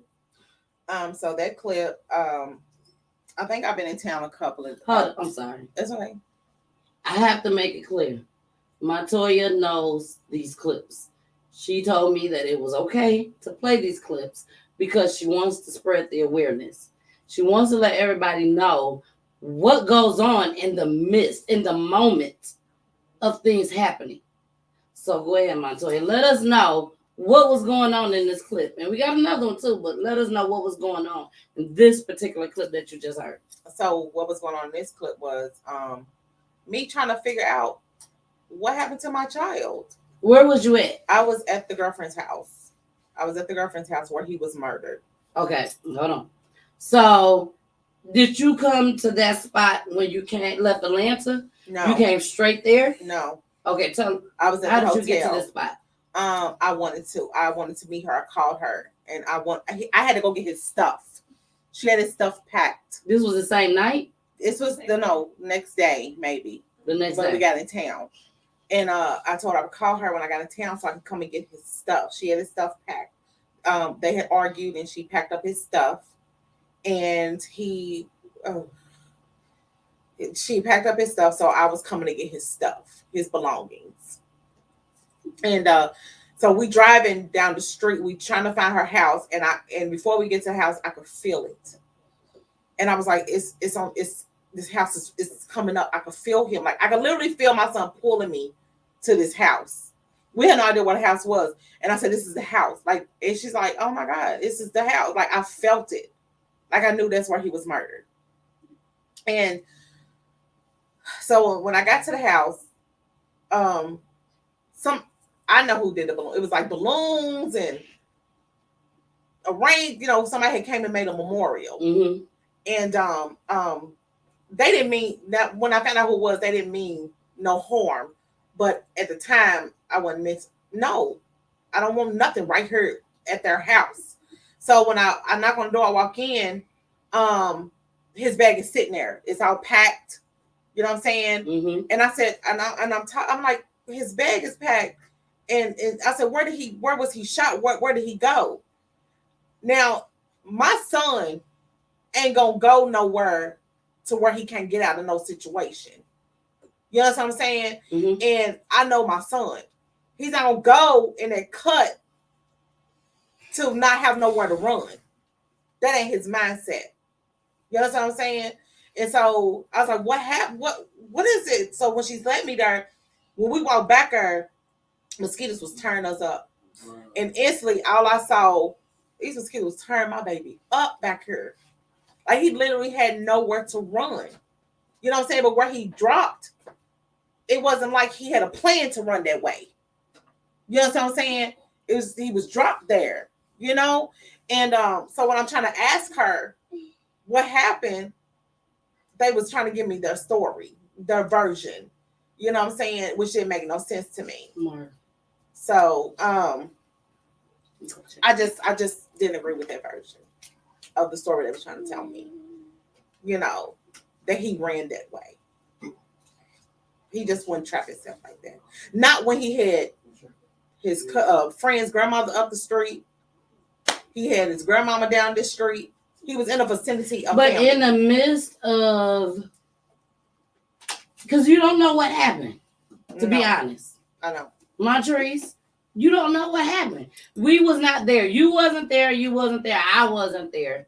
So in the midst, I walked outside, maybe to just, it was trying to call and get back because I feel like he knew like something was about to happen, so he probably stepped outside for a second. By the time he did it, they was already outside, probably trying to run. Exactly. But I heard that his body got drugged in the back because the way his arms exactly. in the air like that. Oh, he exactly. was heard that he was drugged back there. Mm-hmm. So Still, it could have happened somewhere else in the front. Exactly. But they took him to the back. So that's why you were saying, where was he gonna go? Why would he even ran that way? And then the officer told me, "Can you paint the picture for us? Was this a fenced-in house?" Okay, so this is what I'm when you come down the street on the left-hand side, it's a house, abandoned house next to their house, and there's it was like a pathway, and it was sticks, rocks, mosquitoes, and then when you go back further, it's like you can turn up, but there's nowhere to go. You know what I'm saying? Like there's nowhere to run. So it wasn't nothing that was fenced in. Yeah, it was a fence. It was fenced in. Okay. And I think it was another house. So it was nowhere for him to run. You know what I'm saying? And and what was told to me was he shot first. I said, "Who told you?" I asked the officer, I said, "Who told you my son shot first?" Because first of all, my son ain't this. He's street. And see, a lot of people, he's street and book. He's not gonna shoot first when he ain't got no backup himself. It was more than one person in that car. Sure. More than one person shooting at him. And it was a big gun. You know what I'm saying? It was a what? I don't know what kind of gun. It was an assault rifle. Yeah, so Well, let's get into the next clip, because we down to actually this is our last clip before we get into the tribute. But before you do that, what I want to, and I know it's a lot of parents out there who have not got justice for their children. Mm-hmm. And what I was not going to accept was, you're not going to tell me your perception of my son and not listen to who I know my son was.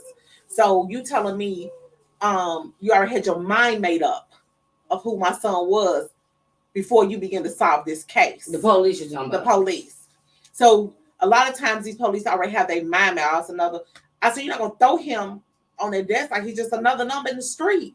Oh, here's another one. That's just like the missing person cases. Exactly. They feel like every black young lady is a runaway. Exactly. They're missing because they ran away from home. Yeah. It's like nobody wants to listen to the mothers. Because we even had to show them evidence, and they still didn't do nothing. He wouldn't even meet with me. I had to make him meet with me. I said, maybe you don't know who my son is. So the police weren't helpful. No. I said, maybe you need to Google him and call me back. I said, because he had a mother and a father. He had friends. He had family. He wasn't just no nigger in the street. Okay? That's what I mean when I say he became street. He wasn't no nigger in no street. You know what I'm saying? So you're not gonna make him that and just throw him aside like his case didn't matter. And that's how I felt they did. That's how I felt they did my son. It's somebody who was a pillar of the community. Somebody who made a mark in Louisville, Kentucky. He definitely made a mark. And you act like he didn't exist because he had a gun that wasn't red. It was stolen. His gun was stolen. I said, what's that got to do with anything? I said, you know how many kids out here that these grown people give guns to that ain't registered and have programmed their minds to think this is their protection? So don't do me. Don't talk to me like I don't know nothing. Exactly. Okay? Don't do that. Now, Jonah was murdered because right here on PGT Time, we call it as it is, call spade a spade. Jonah was murdered on August 7th, which is my mother's birthday. Aww. May I add, my mother's birthday. So we are coming up on 5 years. We're coming up on 5 years. No, right? It's 4. We're coming up on 4 years. Mm-hmm. Okay, so we're coming up on 4 years. Okay, yeah. So we're gonna get into our last clip. After this clip, then we'll be going into the tribute. Y'all already know we do a tribute for all the families that's coming on. This tribute is a little different. Okay, before we do the tribute, Montoya has a gift from PGT Time. So she's going to open up the gift, and then we're going to go into the tribute. But first, let's get into our last clip for the night, which is audio. Here we go. That was my baby. I'm just so shocked. Like, it haven't hit me. My baby in my heart. That was my best friend. That was my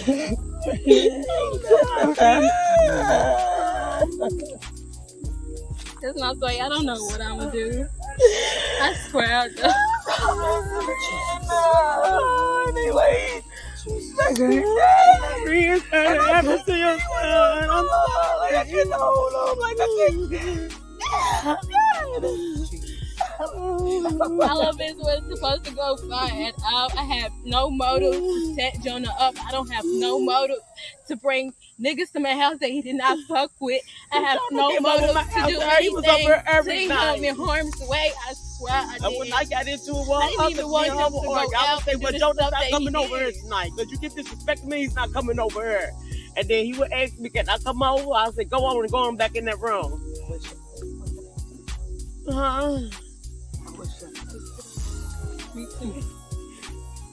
But when I came home, he was over my house at nighttime when I came home from work. They was stirred because they was in the Oregon. And she had unpacked his stuff. Yesterday morning? No, I got off work at 12. Well, I got off work at 12. 12 Because we I had was got at to the argue. He morning. was like, he can't have no insecure female, stuff like that. I was texting my cousins, or whatever, and he went through my phone and stuff like that. So then that's when I made the post about him being insecure and stuff like that. You're wrong. I know I'm wrong.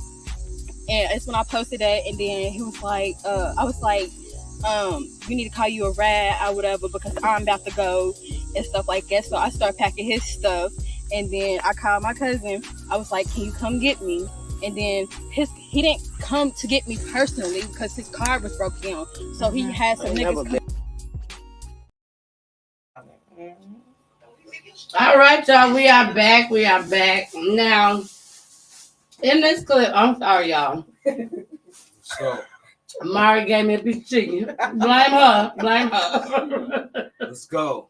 But in this clip, the young lady said that she called somebody to just come pick her up. Mm-hmm. She didn't say that she called somebody to come handle the situation, which makes more sense, because they was arguing. But on that particular clip, she said, I called somebody to come pick me up, which didn't make sense at all. So this is your house, your mom's house, your house, whatever way you want to call it. You know what I'm saying? So why would you call somebody to come pick you up instead of waiting for somebody to come pick up Jonah, which is the visitor? You're not a visitor. Jonah is the visitor. Hearing that clip, how do you feel, Montoya? I can't even say I feel angry. Because I asked her, I said, why didn't you just wait? Why didn't you just wait? And she, her response was, I'm so sorry. I'm sorry. And I said, all he did was ask you to wait. He trusted you. He trusted you.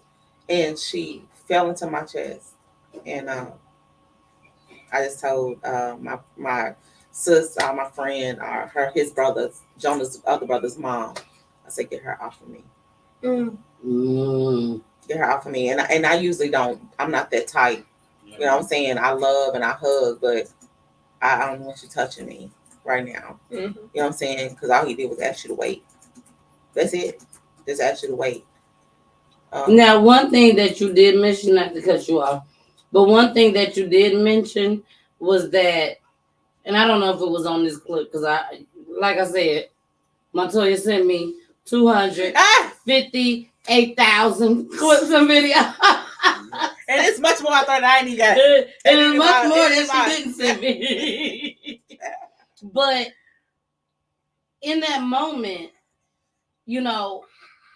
she, how do I want to say this? In the moment, you're trusting her.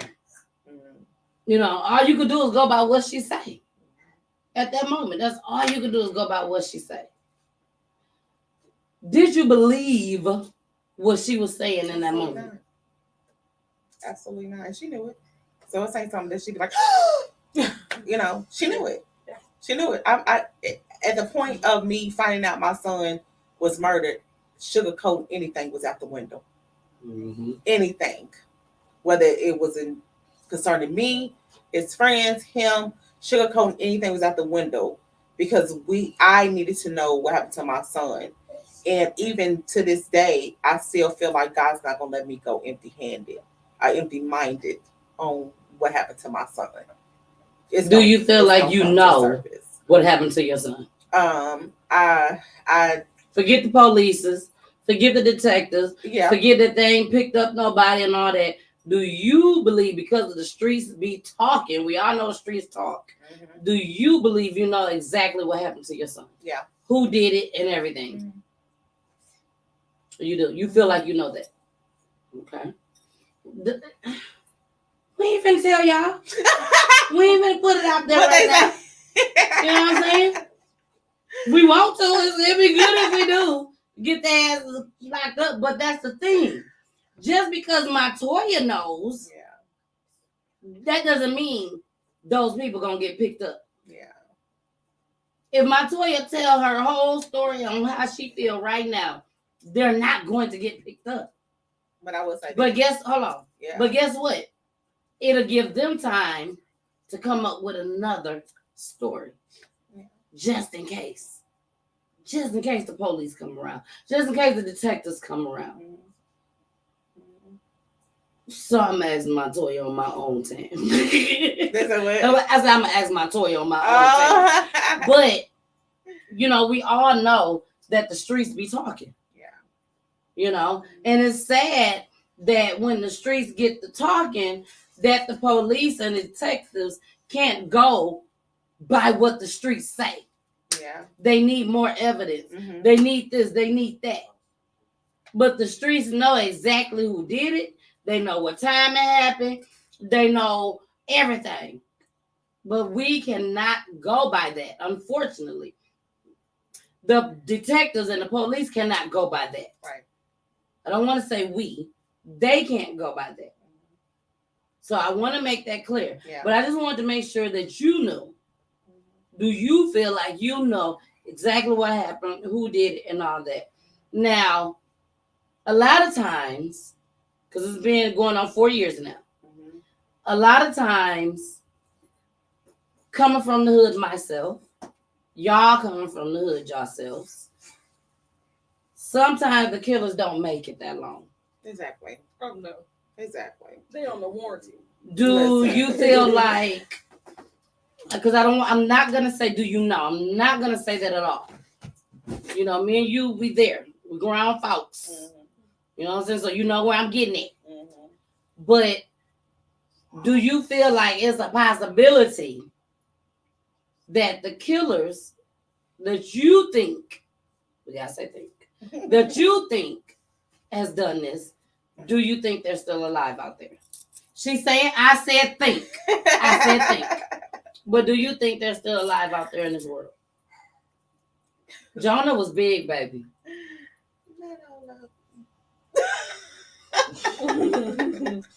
Probably not all of them. Yeah, all right. That's good enough. That's good enough.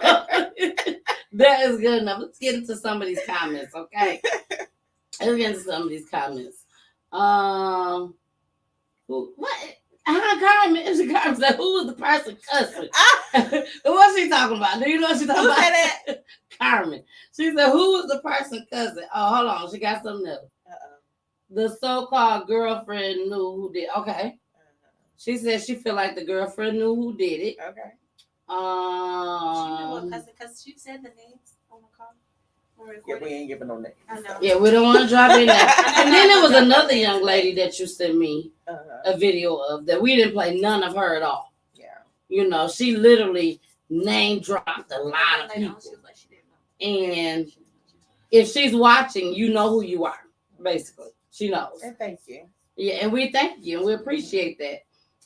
Because I did watch that. I did listen to that rather. And it was hard for her. It was very hard. Well, no. She was down with it. Yeah, she told it all. She was down with it. She told it all. Because she was over it. Yeah, because she was like, can you say that name one more time? I get them. I'm not gonna say the name. So Carmen said on the audio, someone was cussing while explaining everything. Oh yeah. I said a couple cuss words. I think that she was talking about the maybe the other mama. Oh yeah, it was the mother, her, and me, and then another one of my friends. One of your friends, a sister, family. Yeah. Now I'm gonna ask you this question. before we get into the tributes. Okay. Because we're at the end of the show, y'all. Oh, no, I don't want to leave either, Mari. I don't. But the balloons, the tribute, the little balloons that they put up. They do this everywhere. Yeah, it's not. That wasn't nothing new. All right. You know what I'm saying? They everywhere you go. If it's a car accident, anything, you're gonna see the teddy bears, the balloons, all of that. Let us know, why was you so against it? And go into details. Like, why was you so against the what they call it? The tribute or the memorial? The memorial. Why was you so against that memorial? I mean, you could hear them popping the balloons and everything. Oh, get this shit up out of here. I don't want to hear. Why was you so against the video there too? Why I said I didn't want to have that there. For me personally, and it really sparked something in a lot of people. It's like we never thought of it that way. I don't want where I visual. Somebody sent me the video of my son laying there. Oh, yeah. Somebody sent me the video of him laying there in blood. I don't want to go there and remember my son laying there like that. I don't want that site memorialized. Don't bring no flowers. Don't bring no balloons. Because to me, that's a representation of happiness. Where you take balloons to baby showers and you take them to birthday parties, and don't take it to a place where I was in a place of mourning. You know what I'm saying? That's and I understand that's the mindset of a lot of people, but don't memorialize somewhere where my son's life will cut short. And then they get to come out their door and see that memorial. You know what I'm saying? Nobody's gonna have no victory in nothing like that, because the way they see it and the way I see it is two different ways. The way the person that set up the memorial sees it, and they're in a place of mourning. They was in a place of sorrow. If somebody in the house come out and see it, they're in a place of shoe. You feel me? Okay. No. So I don't even want to represent him that way. It just didn't feel right in my spirit. Whatever's for the world is everything for the world is not for me. I just don't want a place where my son lay there for hours. Can you add on to that? In his own blood, and then y'all bringing balloons and teddy bears. Take it to his supporters. He called them supporters. People that love his music. If you want to memorialize him like that, then drop it off to somebody you know love Jonah. That you know a child that still plays Hit the Buckle. A child that still, you know what I'm saying, go through the house and clean. A lady sent me something the other day, said doing cleaning, her son plays his songs. I would rather for you to give it to someone else in need than to take it to a place where it's going to get rained on and snowed on. And it's pointless to me. Okay, hold on, Mari. Say that thought. This is something that's been going on for a very long time. Years and years and years. When someone dies, someone get murdered. Like I said, car accidents. There's been plenty of times I ride down, even coming here, because I'm not that far from here. But coming here, there is a memorial where there was a car accident. So they put up the balloon and the bears and all that. If you didn't want it there, and I hear you say, take it over there, but that ain't how it works, Montoya.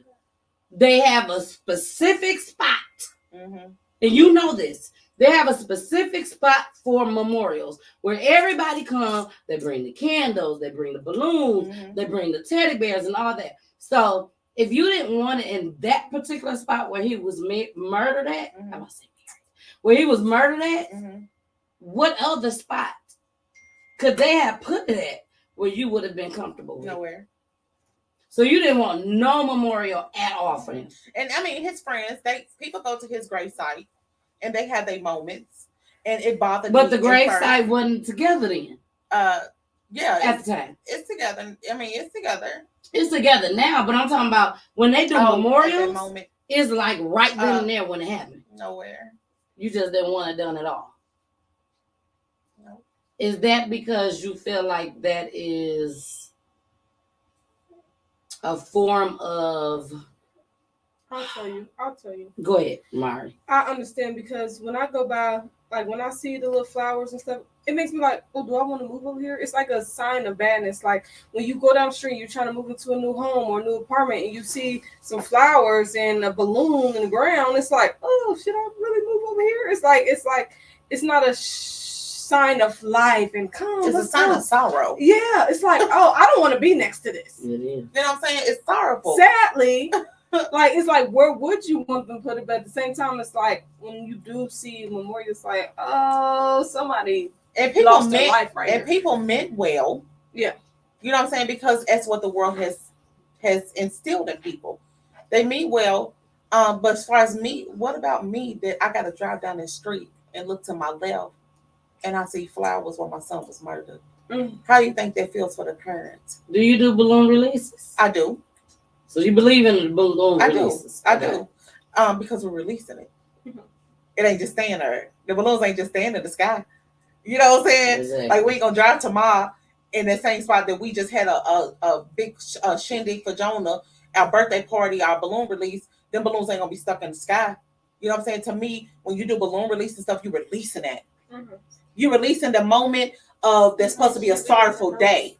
Oh, I like love his that. like he was murdered on the 7th. What's that, my trees? When we did the notes in Florida. Yeah, we did the boats. Like we put notes on boats and we let it float away. You know what I'm saying? So in that moment, that the August the 7th is supposed to be a day of sorrow. Remember the hurt and remember the pain that was brought to us that day. And so when you release balloons and you release something, you're releasing all that hurt and all that pain, not just allowing it to sit dormant in a memorial. Hold on. Sorry, Mama Peach, this was on your birthday, Mama. I'm sorry.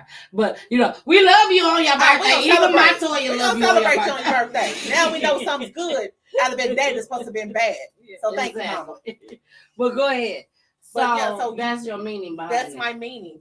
A balloon release to me is different because, like I said, you're releasing all those feelings that you're going to feel that day that you know is coming up and it's going to be sorrowful. So let's go do this balloon release. Let's release what we want to release, right? That's why we write on. I even make them write on the balloons. Let's write on what is we feeling in this moment. Are we feeling in this day? Let's turn sorrow into triumph. Okay, so let's not do a memorial to where we see a memorial and we just sitting in that sorrow. It's like sitting in your own stool. You know what I'm saying? It's like sitting in your own feces. It's like sitting in your own urine. Who wants to sit in your own urine?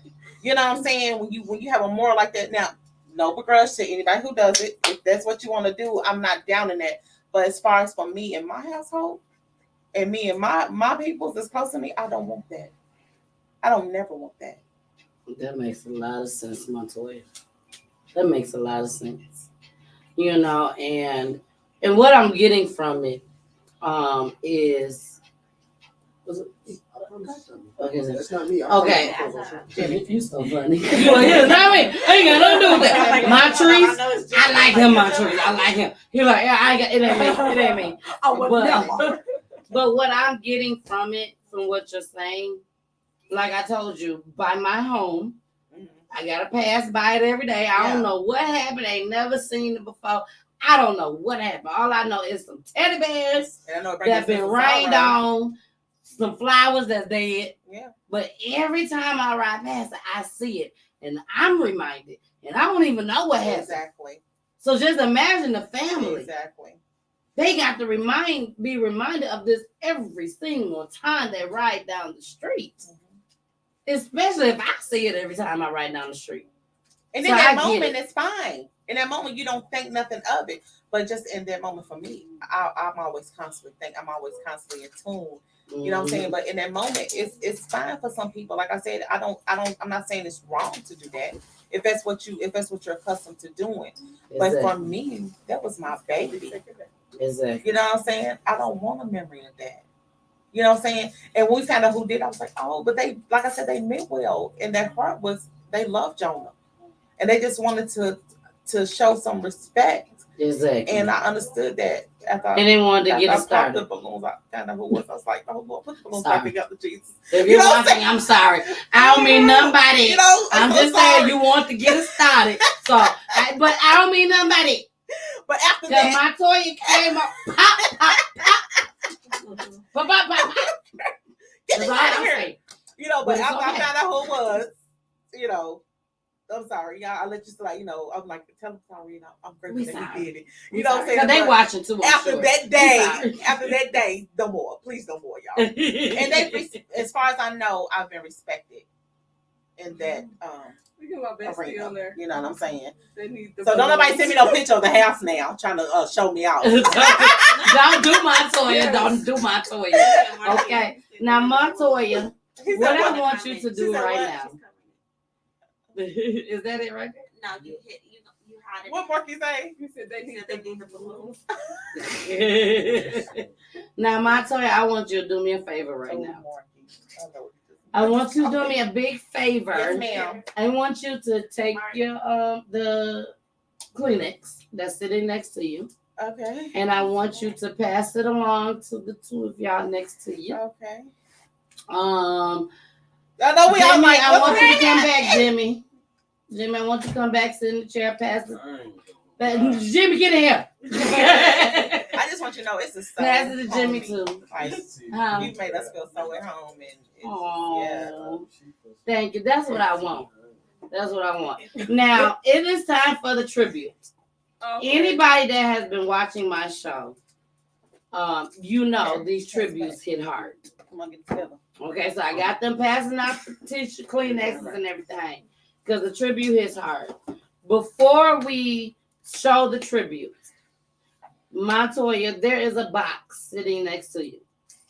And I want you to get that box. Now, the box say Merry Christmas. Oh, but say. Because I have no tag. I have no tag. You know, I've been doing some everything to make sure that this show go like it's supposed to go. Montoya, the box. Oh, sorry. Yeah, I'm the box. See what's in my phone. Yeah, get the box. Look, get the box. It's your phone. Are you put on the charger? Yeah. Did it say it said something about a pause. Oh, okay. It's if you got the cord, the couches. Hold on. The couches has chargers on them. Oh, now you tell us. After That's the that fact. good shit. Lord. My phone done died. Right at the tribute. It died? Oh, my you God. you know what? I recorded. You ain't even tell me about the charges on the camera. I had nothing to do with it. I just told you put your shit on it. Take that down. Mario, can you put this on the charge? Is my charger still? PTT time has a gift. Okay, where we So Montoya, you gotta you have to have the cord. Here, give here. Okay. It ain't no iPhone now. I am an Androidian. Okay. Not an Androidian. My charger's in my bag. It should pull up. Okay, you got it. No, it ain't got there yet, but it should because it was all the way there. All right. So I got okay, so I want everybody to know that's here in the building with us tonight, and all of you all that's watching. If you are a person that watches my show on a regular basis, then you already know. Last year, I decided to do memorials. I was like, what can I do for these families? What can I do for these families? You know, here on PGT Time. So I want to show y'all one of the memorials that I did, which was just a gift from PGT Time to the families. And this was for Saginaw, Michigan, which is where I'm from. And for the months of June, July, and August, I teamed up with Yard Greetings Are Us, one of my homegirls. And she went and she did yard signs for the families. Well, when we got to Atlanta, baby, we came to Atlanta, and them folks was like, look, I am charging. They said, I'm charging for distance. And I said, we can't do this. We got to come up with something else. So let me show y'all what we did for Saginaw for 3 months. And then when we come back, we are going to let Montoya open up her gift. Montoya was a person that was chosen to receive this gift. It has nothing to do with tonight at all. Montoya, you know this. Has nothing to do with tonight. It's just Montoya was chosen to get this gift for the month of, we did June, July, and August, September, October, and November. So she got the gift for November. She got the gift for November. So, but let me show you what we did for Saginaw, Michigan. And then when we come back, Montoya is going to open up her gift. After her gift, we're going to go into the tribute. So here we go.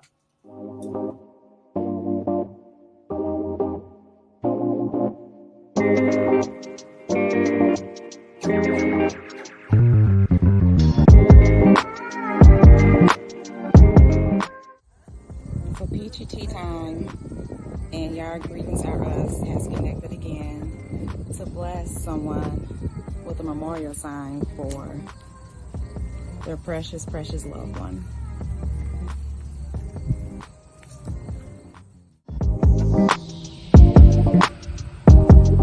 Miss Laura, isn't she beautiful?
All right, y'all. So that was what I did for Saginaw, Michigan.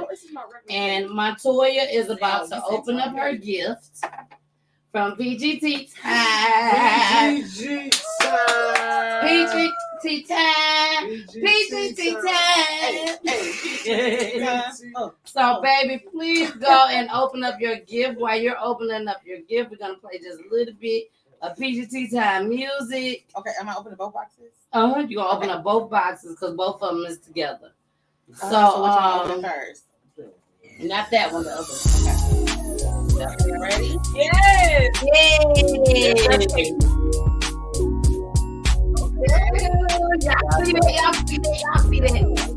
Courtesy of PGT Time. Just to let her know that we love her dearly. We love her dearly. And we are going to do all we can. Oh, wow. Oh, dang, she gonna make me cry. Can y'all see it? Put it up to the camera. Down here. Put it to the camera. So she about to cry. She can't even put it on. Which one? Oh, I'm sorry, y'all. Bring it down to the floor. Upside down. Down. Yeah. Bring it to the camera. So that is the camera. That is Jonah. That is Jonah on there. Now, give it back to Montoya. Now, Montoya, can you read what's on there for everybody? Can everybody see that? Am I on camera still? Oh, yeah, you're still on camera. So his face is in here, y'all. And it says, oh, wait. Until we meet again, you're always in mommy's heart. Oh. Now, on the other one, it's a second part to it. Okay. Yeah, hold that. It's a second part to it where you can actually sit it on top of there. Oh, wow. That's true. And it changed colors. Oh. Yep, it changed colors. Look out. No, we can't. Black folks always want to do a little extra stuff. No, Montoya. Can't show it right now. Thank you. But what I do want you to do with that, Montoya, of course you do whatever you want to do with it. But to me, what I want you to do with it is sit it next to your bed. Okay. Sit it next to your bed, plug it up, and every morning that you wake up, I want you to see Jonah sitting right there, looking at you and everything. I love it. She chose the perfect picture. She did. His smile and everything. Can they really see this? Jonah had a smile out of this world. Oh, man. Out of this world. Out of this world. It is this camera. The camera got No, that's for us. Yeah, no. I want to That see camera that. over there is for them. Show that one too. Yeah, over there. Yeah, they showing everybody on live because they live on their own phones just as well. And go back how you did. Yes, I want them to see that. She just read Look what at it my said. baby boy. Hold It on. says love at the bottom just as well. And she's is so able to beautiful. sit it on a stand. And on that stand, it changes colors. So let me show y'all an example of what it looks like. Because we did give this to a family before. Oh, you got one. Yep. Okay. Here, but they all say different things. They say different things. Okay. So here is actually what it looks like. But that is this is Daria. So this is this young lady. Oh, that's what it's like when it's lit But up. that's what it looks like when it's lit up. Gosh, that's and gorgeous. it changes colors. It That's changes colors. fire. Yeah, it changes colors. I'm so excited. I gotta get Yeah, exactly. That is gorgeous. Yeah, so this is what she has, but this is not Jonah, of course.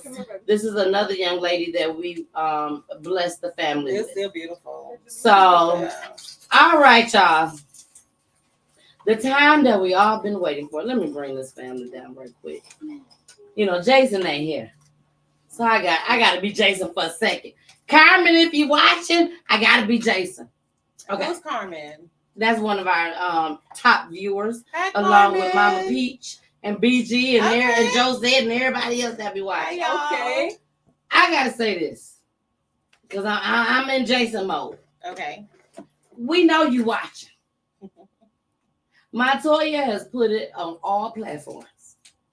She let everybody know I'm finna come on PGC time.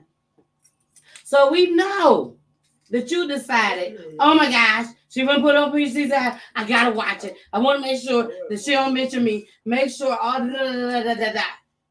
That's fact.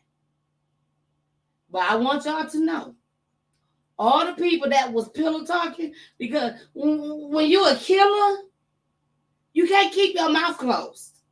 You gotta tell somebody. You can't keep it to yourself. You can't keep it a secret. You gotta tell somebody. So if you don't want to tell on yourself, the people that you told, the people that you pillow talk with, they're watching just as well. So I want to talk to them. I want you to know. I'm going to play this video. I want you to be sad. I want you to cry. That's why I make these tributes. I make them for the family because I share it to them, give it to them, say they can do whatever they want to do and all that. But when I'm in the midst of making it, I'm making it for these fucking killers. For the ones that was pillow talking.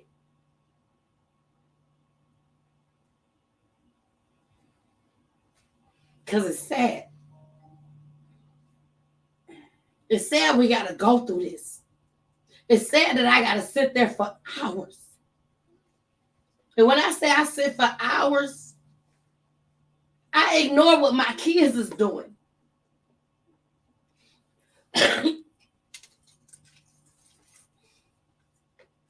I ignore when my kids say, Mom, I'm hungry. I be like, hold on. I got to finish this tribute. Not for Montoya. For the people that's out there that has told somebody what they have done. Because please believe me, you told the wrong person. Whether they tell today, they gonna tell one day.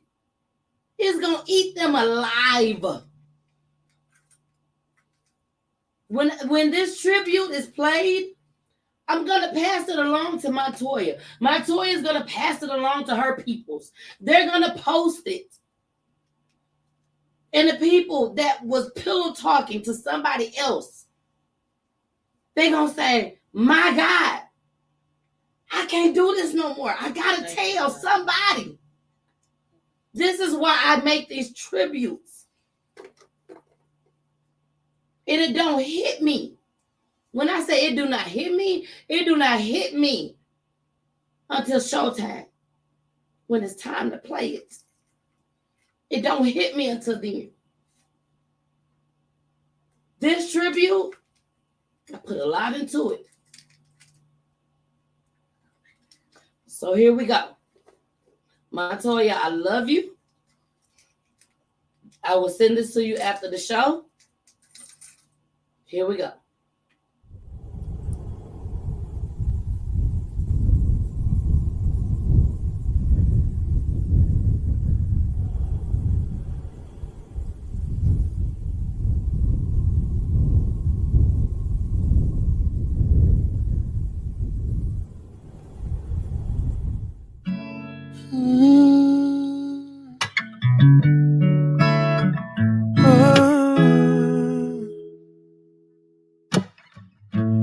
Would you know my name if I saw you in heaven? Would it be the same if I saw you in heaven? Oh, I must be strong and carry on, 'cause I know I don't belong here in heaven.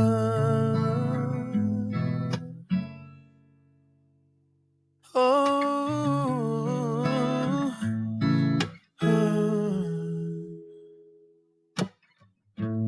would you hold my hand if I saw you in heaven? Oh, would you help me stand if I saw you in What's up, heaven? Facebook? What's up, Facebook? You know that's your boy, Lil Flex. Drop, man. You Lil You Flex. already know that it's your boy, Lil Flex. We are live, direct, straight shots. Night and day, 'cause I know I just can't stay here in heaven. Oh,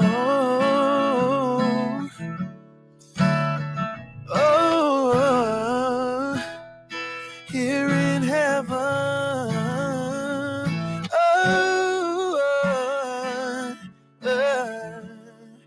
'cause I don't belong here in. Yeah, man, so Jonah Ware, man, that's like my little brother, aka Lil Flex, aka Bop King, you know what I mean? You know what I mean? You know what I'm saying? So when he got to the stage, you already know what it was, and I purposely had this young man to go to this event because I wanted the people, I knew it was going to be a church type event, sort of a lot of church people, but I wanted him there so that people could understand reality. You know what I mean? So when you look at him, it's reality. You know what I mean? The struggle, it's reality. And his music, you can hear it in his music, but you can also understand he has an element of God. You know what I mean? So when he came to the stage, I said, yeah, we're going up even further.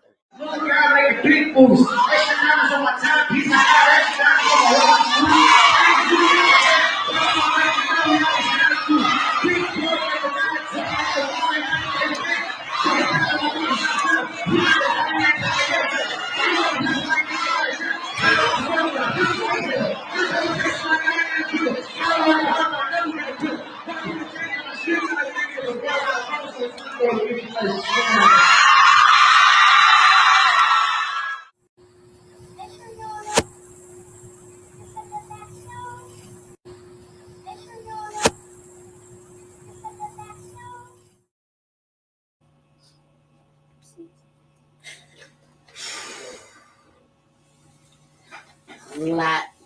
That video is crazy. This is a lot. We got Montoya's boyfriend over here. Come on over here. Let him see you. Say hi.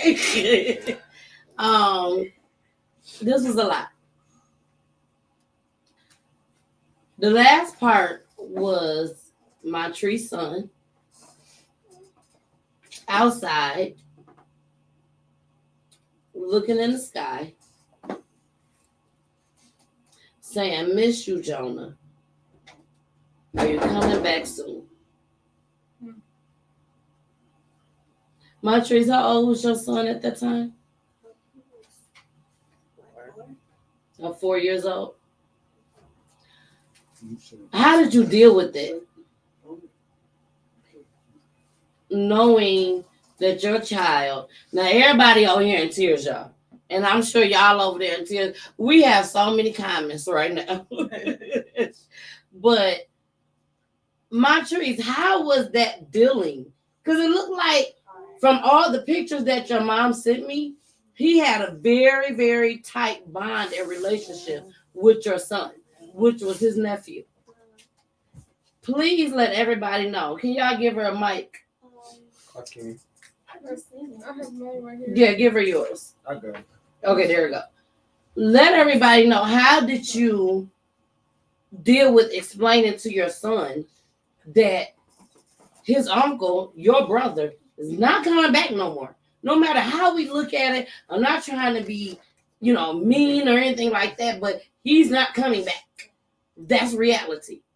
I kind of kept it straightforward with him and let him know. Speak up a little bit louder. Like, I kept it straightforward and let him know that he didn't get murdered, and I broke it down like being murdered is like being killed, and that he won't come back, and that he's not independent. And he's so smart. He's always been intelligent, so he knew exactly what it meant, and he understood that, and it made him more sad. So he would like talk to this guy. He would have dreams about my brother too.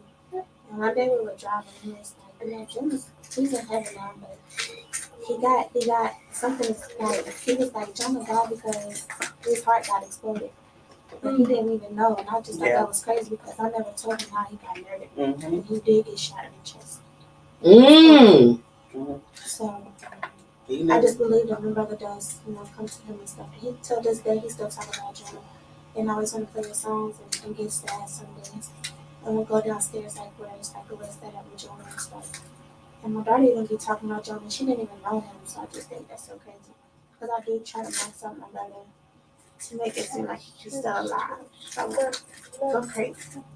So I don't talk about him, and I'm like, don't talk about him. So I don't know, he just go to my kids, and I just think that's so crazy. And I be feeling like guilty because I don't think about Jonah, because I don't like to. I don't like to come to the realization of him not ever coming back, or like me not ever seeing him. It's okay, sweetheart. Yeah, it's so crazy because he came to me. Well, first we was in Airbnb in Louisville. Baby, he comes to you a lot. And no time me and Rain was standing on the porch. I about to say, Jonah come. It's been times Montoya to call me, be like, Tanya. Look, I'm not lying to y'all. She be like, Tanya. She don't call me Miss Peachy. She'll call me Tanya. I be like, what's going on, Montoya?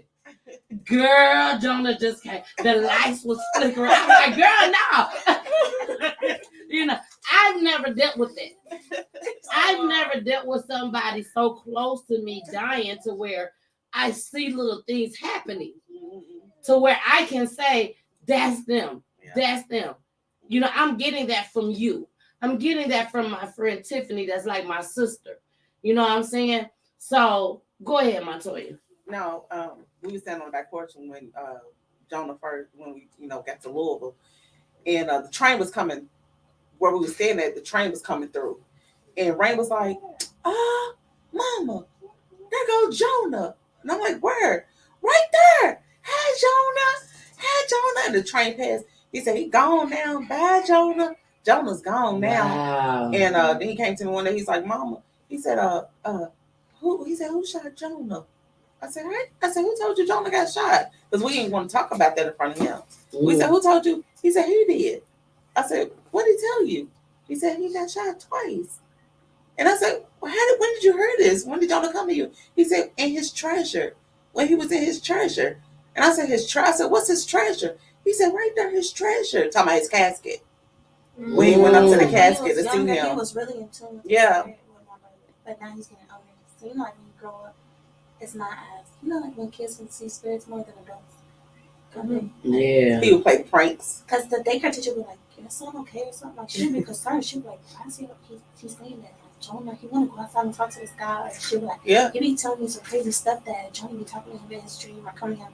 And I was like, no, my son's not crazy. Put a smile on your face. Yeah. Like, your brother is literally speaking to him. Yeah, like when we got home from Louisville, Rain he's conservative. He's some would say nerdy, or he's a gamer. Lovely was in the swing, and she just starts screaming, and I'm like, what is she screaming for? He done went got a pan of water a bowl of water and poured it on her. Because that's the pranks he would do. He was a water pranker. And I said, okay, Jonah, that's enough. Because Rain would never think of nothing like that. You know what I'm saying? It was just little stuff. Like we had a party one time. Carmen said, I just got chills. And I got a chair that you, like an old folks chair. I wanted one. I ain't old, y'all, but I love those chairs. And remember your friend was sitting in it? Dez is sitting in it, and he pranks.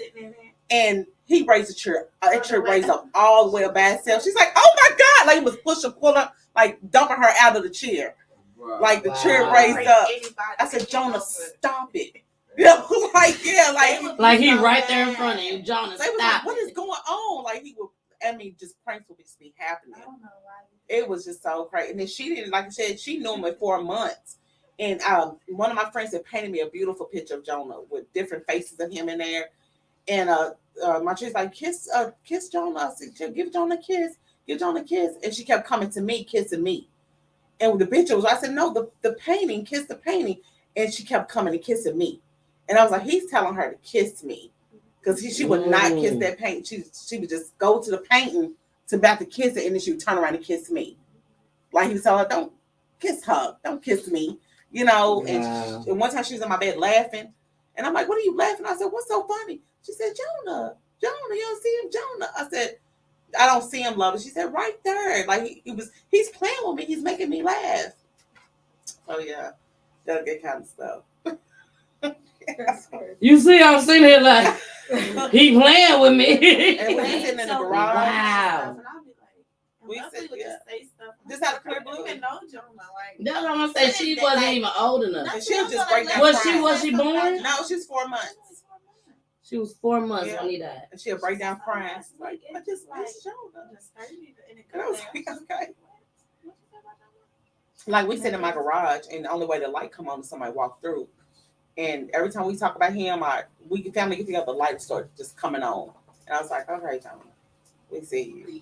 Okay. Because that was his place. The place was his garage. That's where he did all his videos and raps, and everybody hung in the garage. You know what I'm saying? I mean, and not discrediting anything that you say. You know what I'm saying? The lights and all that. If you say it happened, because I love you so much, it's happening. But for my trees, to say this stuff is happening with these kids, and there's no way at all, even your son. Yeah, we videotaped it, yeah. There is no way possible that they can, it's lovely.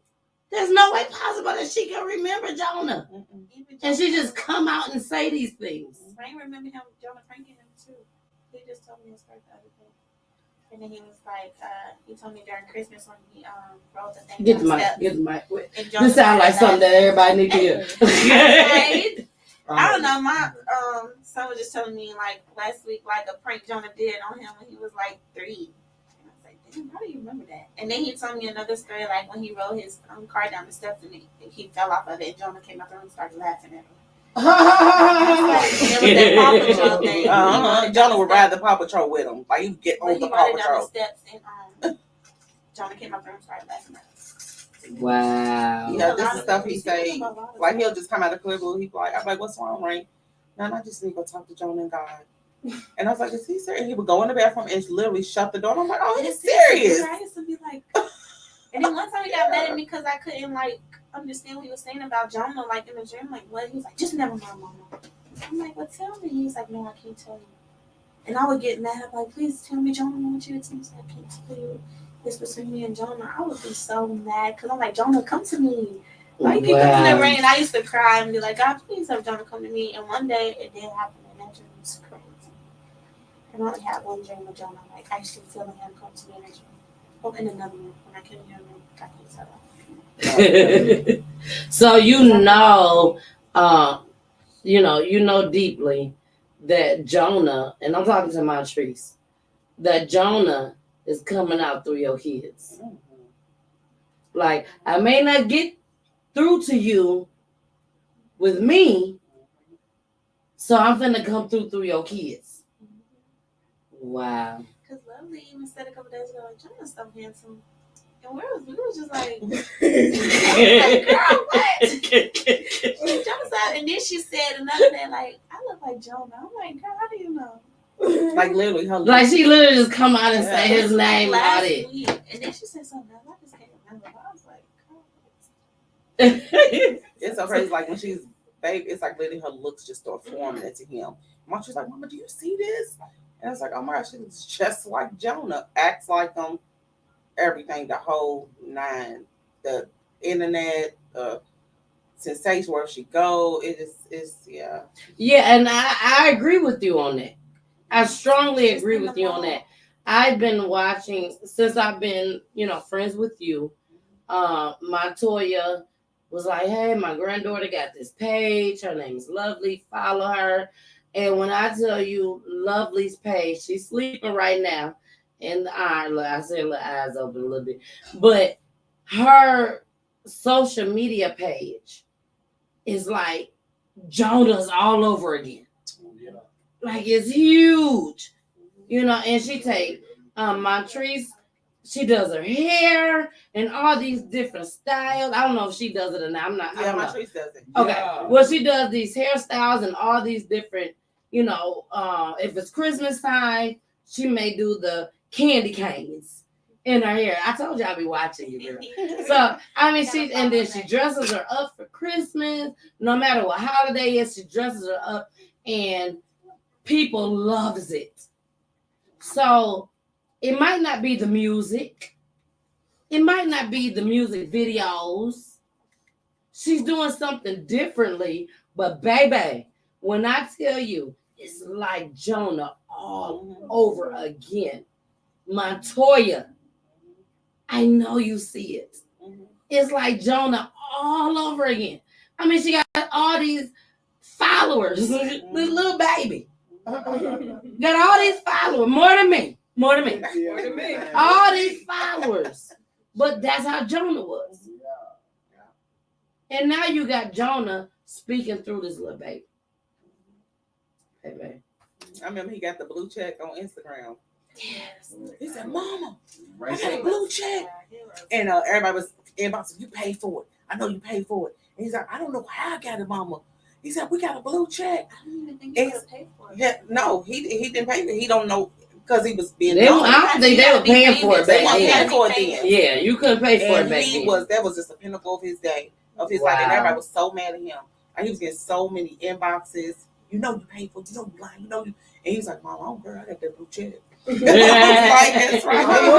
That's right. You must stop. Yeah. Well, y'all, we are about to get out of here. These babies got to get to bed and everything.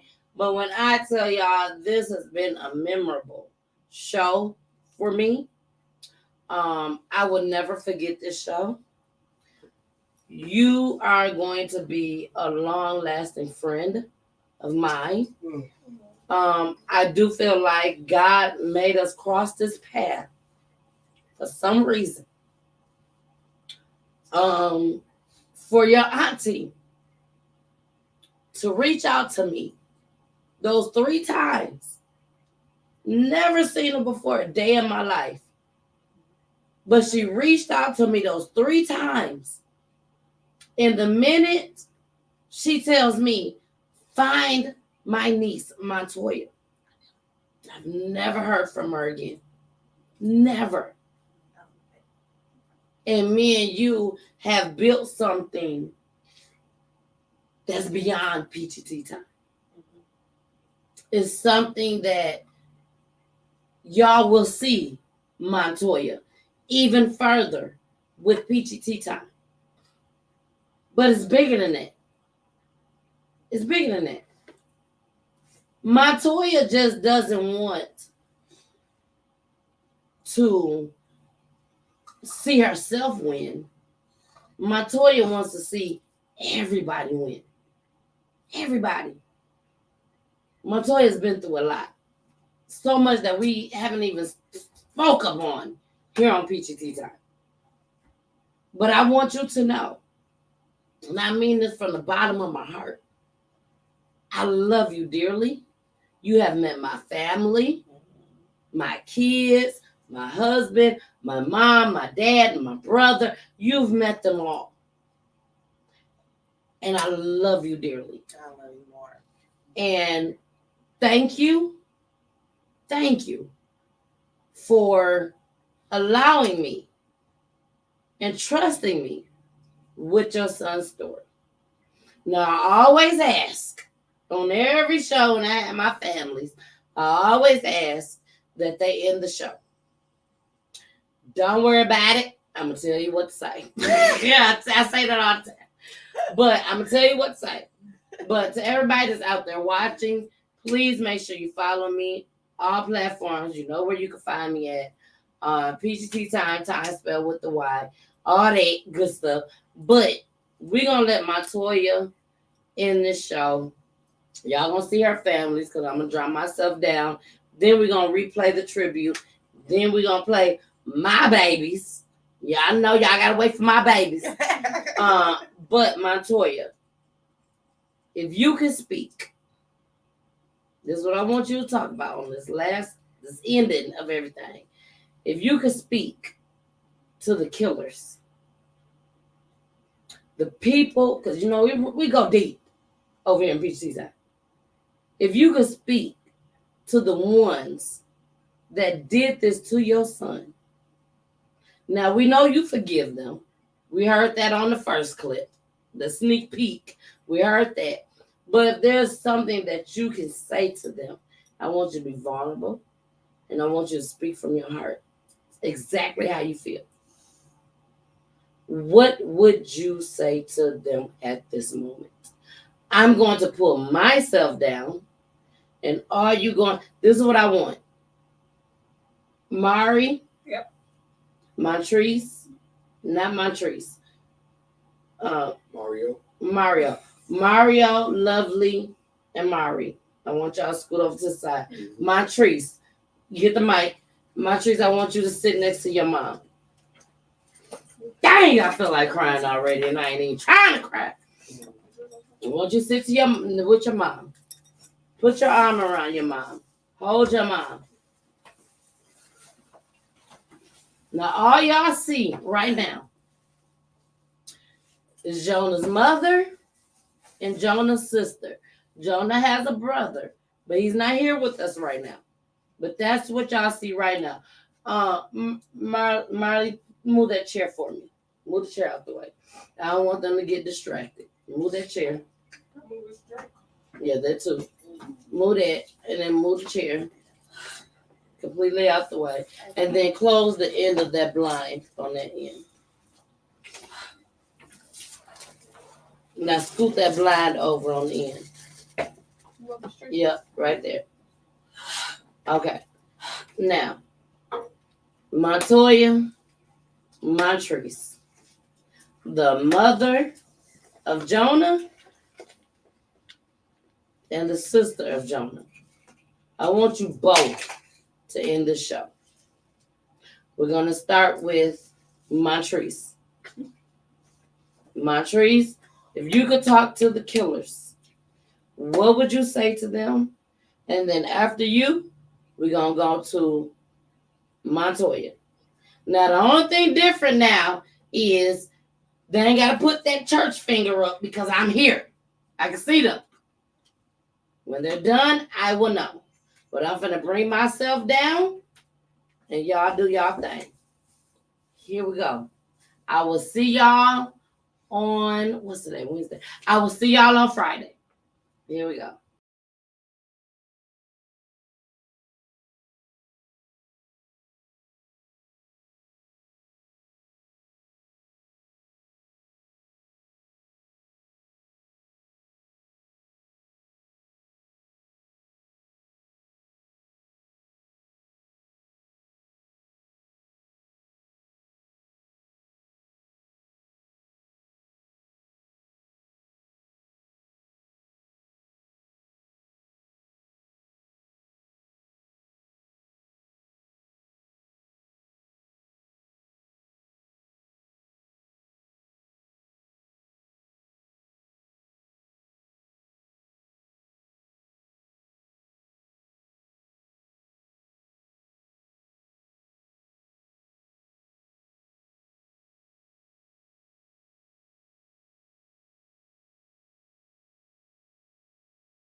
to have heard why, but your why don't matter. Your why don't matter. Your reasoning don't matter anymore. So what I would say to you is get right. Repent. Do what you need to do to make society better instead of leaving behind broken hearts and wounded spirits and broken families. Change for the better. That's what I would say to people. All right. I see y'all now. I got to say this, because I ain't nothing fake about me or anything like that. With Peachy Tea Time, I told this is new in studio. This is new in studio. We're trying to get it together and everything. So they can hear now. Oh. Yeah, they can hear now. So they just got the last part of what y'all said. And that was because I pulled myself down. What I should have did was left us up there. So they really wanted to hear you guys. So do you mind just briefly going back over what you said just a little bit? They heard the ending of you. I think we basically said the same thing. We want them to get right. We want them to make amends with yourself. We want them to do something good for the community. You always have a second chance. You always have chances to make it better, chances to make it right. Just don't keep living a life full of turmoil, or a life that you have no meaning. You think it's meaningful when you murder someone. Are you getting your stripes? Are you big in the streets? Are you? Mm-hmm. But you are constantly gonna be looking over your shoulder. You're constantly gonna be worrying about, is the next bullet for you? We wouldn't want anyone to live in that kind of turmoil. So we pray that you get right with God. That's what we would say to the killer. And like I said, I wanted to know why, but that why don't matter anymore. It don't matter anymore because God has the final say so. He's the final judge. But we pray that you get right. Get right within yourself. So why does it matter anymore? I don't have to hear their why. You know what I'm saying? Because would they be telling the truth? Exactly. Or will it be fabricated? You know what I'm saying? All I know is God's word is true. And he's not a liar. I don't know what they telling me is true. And then if I don't like the why would I want to subject myself to much hurt? Or go back to subject myself to more pain? You know what I'm saying? Exactly. My trees, they didn't hear what you said. Is there anything that you can, reiterate on what you said? I pretty much said I forgive the killer, and that I would tell the killer to ask God for forgiveness and to not keep living that lifestyle and to change your ways and to pretty much try to change like the people around you. If you have young cousins and stuff like that, live in the street life, because I know you, and to not living with that, because I know you think about my brother and what you did. So just you got a second life, like you got a chance at life. You're still living, so just just don't just keep taking people's lives. Just change. One thing, Montoya, that I want to say before we end the show. If I don't know nothing else, you did your job as teaching your kids about God. Now, I didn't get a chance to talk to your son, Jonah, or your other son. But from what I saw on the clips, from what I saw on the people that came tonight, and from what I see with my trees, if you didn't teach your kids nothing else, baby, you taught them the most important thing, which is God. And I say that all the time about my grandmother. My grandmother has 7 kids. And I could truthfully, if I don't know nothing else, she taught them 7 kids about God. And I can truthfully say, you did the same thing. And not saying that I never believed you or anything like that. I'm not saying that at all. But for Jimmy to come here tonight, out of everything that was said tonight, when Jimmy sat here and said, it was so many of us. And Jonah said, let's pray. Let's pray. That let me know Montoya did her job. And when it's all done and over with, baby, when it's all done and over with for Montoya, nobody else, when it's all done and over with for Montoya, I assure you, Montoya, that God is going to tell you at them pearly gates, well done. Well done, baby.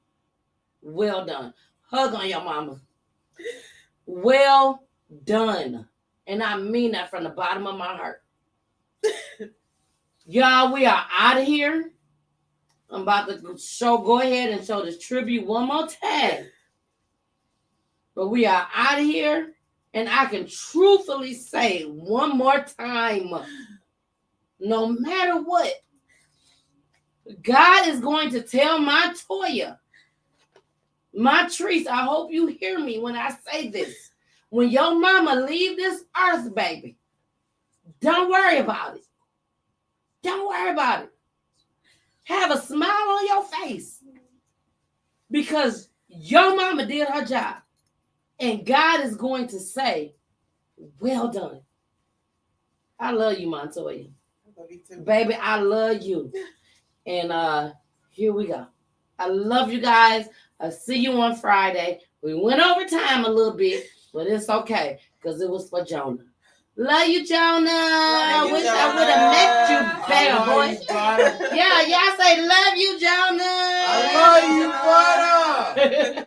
Look, and in the words of Montoya, 1, 2, 3, Jonah. 1, 2, 3, Jonah.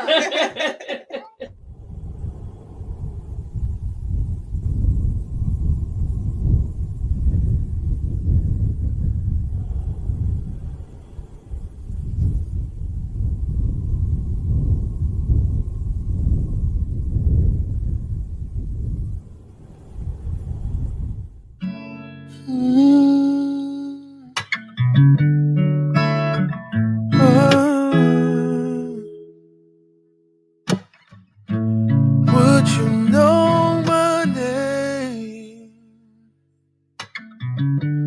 if I saw you in heaven? Would it be the same if I saw you in heaven?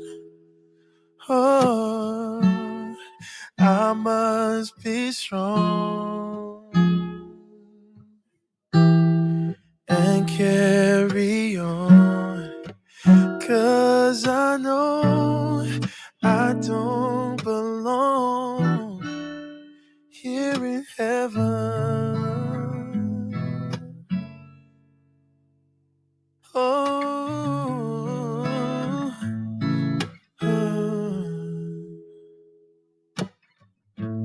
Would you hold my hand if I saw you in heaven? Would you help me stand if I saw you in heaven? What's up, Facebook? What's up, Facebook? You know that's your boy. What's happening? Let's do a drop, man. You little flex. Yeah, you already know that it's your boy, Little Flex. We are live, direct, straight shots. Night and day, 'cause I know I just can't stay here in heaven. Oh, oh, here in heaven. Oh, 'cause I don't belong here in. Yeah, man, so Jonah Ware, man, that's like my little brother, aka Lil Flex, aka Bop King, you know what I mean? You know what I mean? You know what I'm saying? So when he got to the stage, you already know what it was, and I purposely had this young man to go to this event because I wanted the people, I knew it was going to be a church type event, sort of a lot of church people, but I wanted him there so that people could understand reality. You know what I mean? So when you look at him, it's reality. You know what I mean? The struggle, it's reality. And his music, you can hear it in his music, but you can also understand he has an element of God. You know what I mean? So when he came to the stage, I said, yeah, we're going up even further.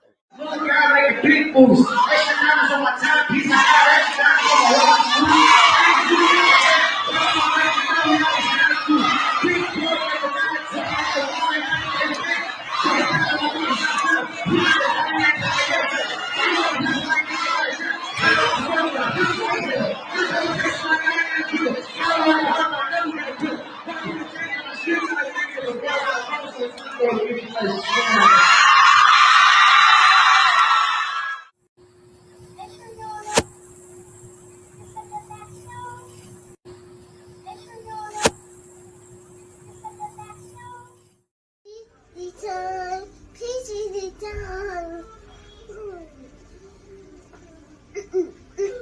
Please return, please return, please return.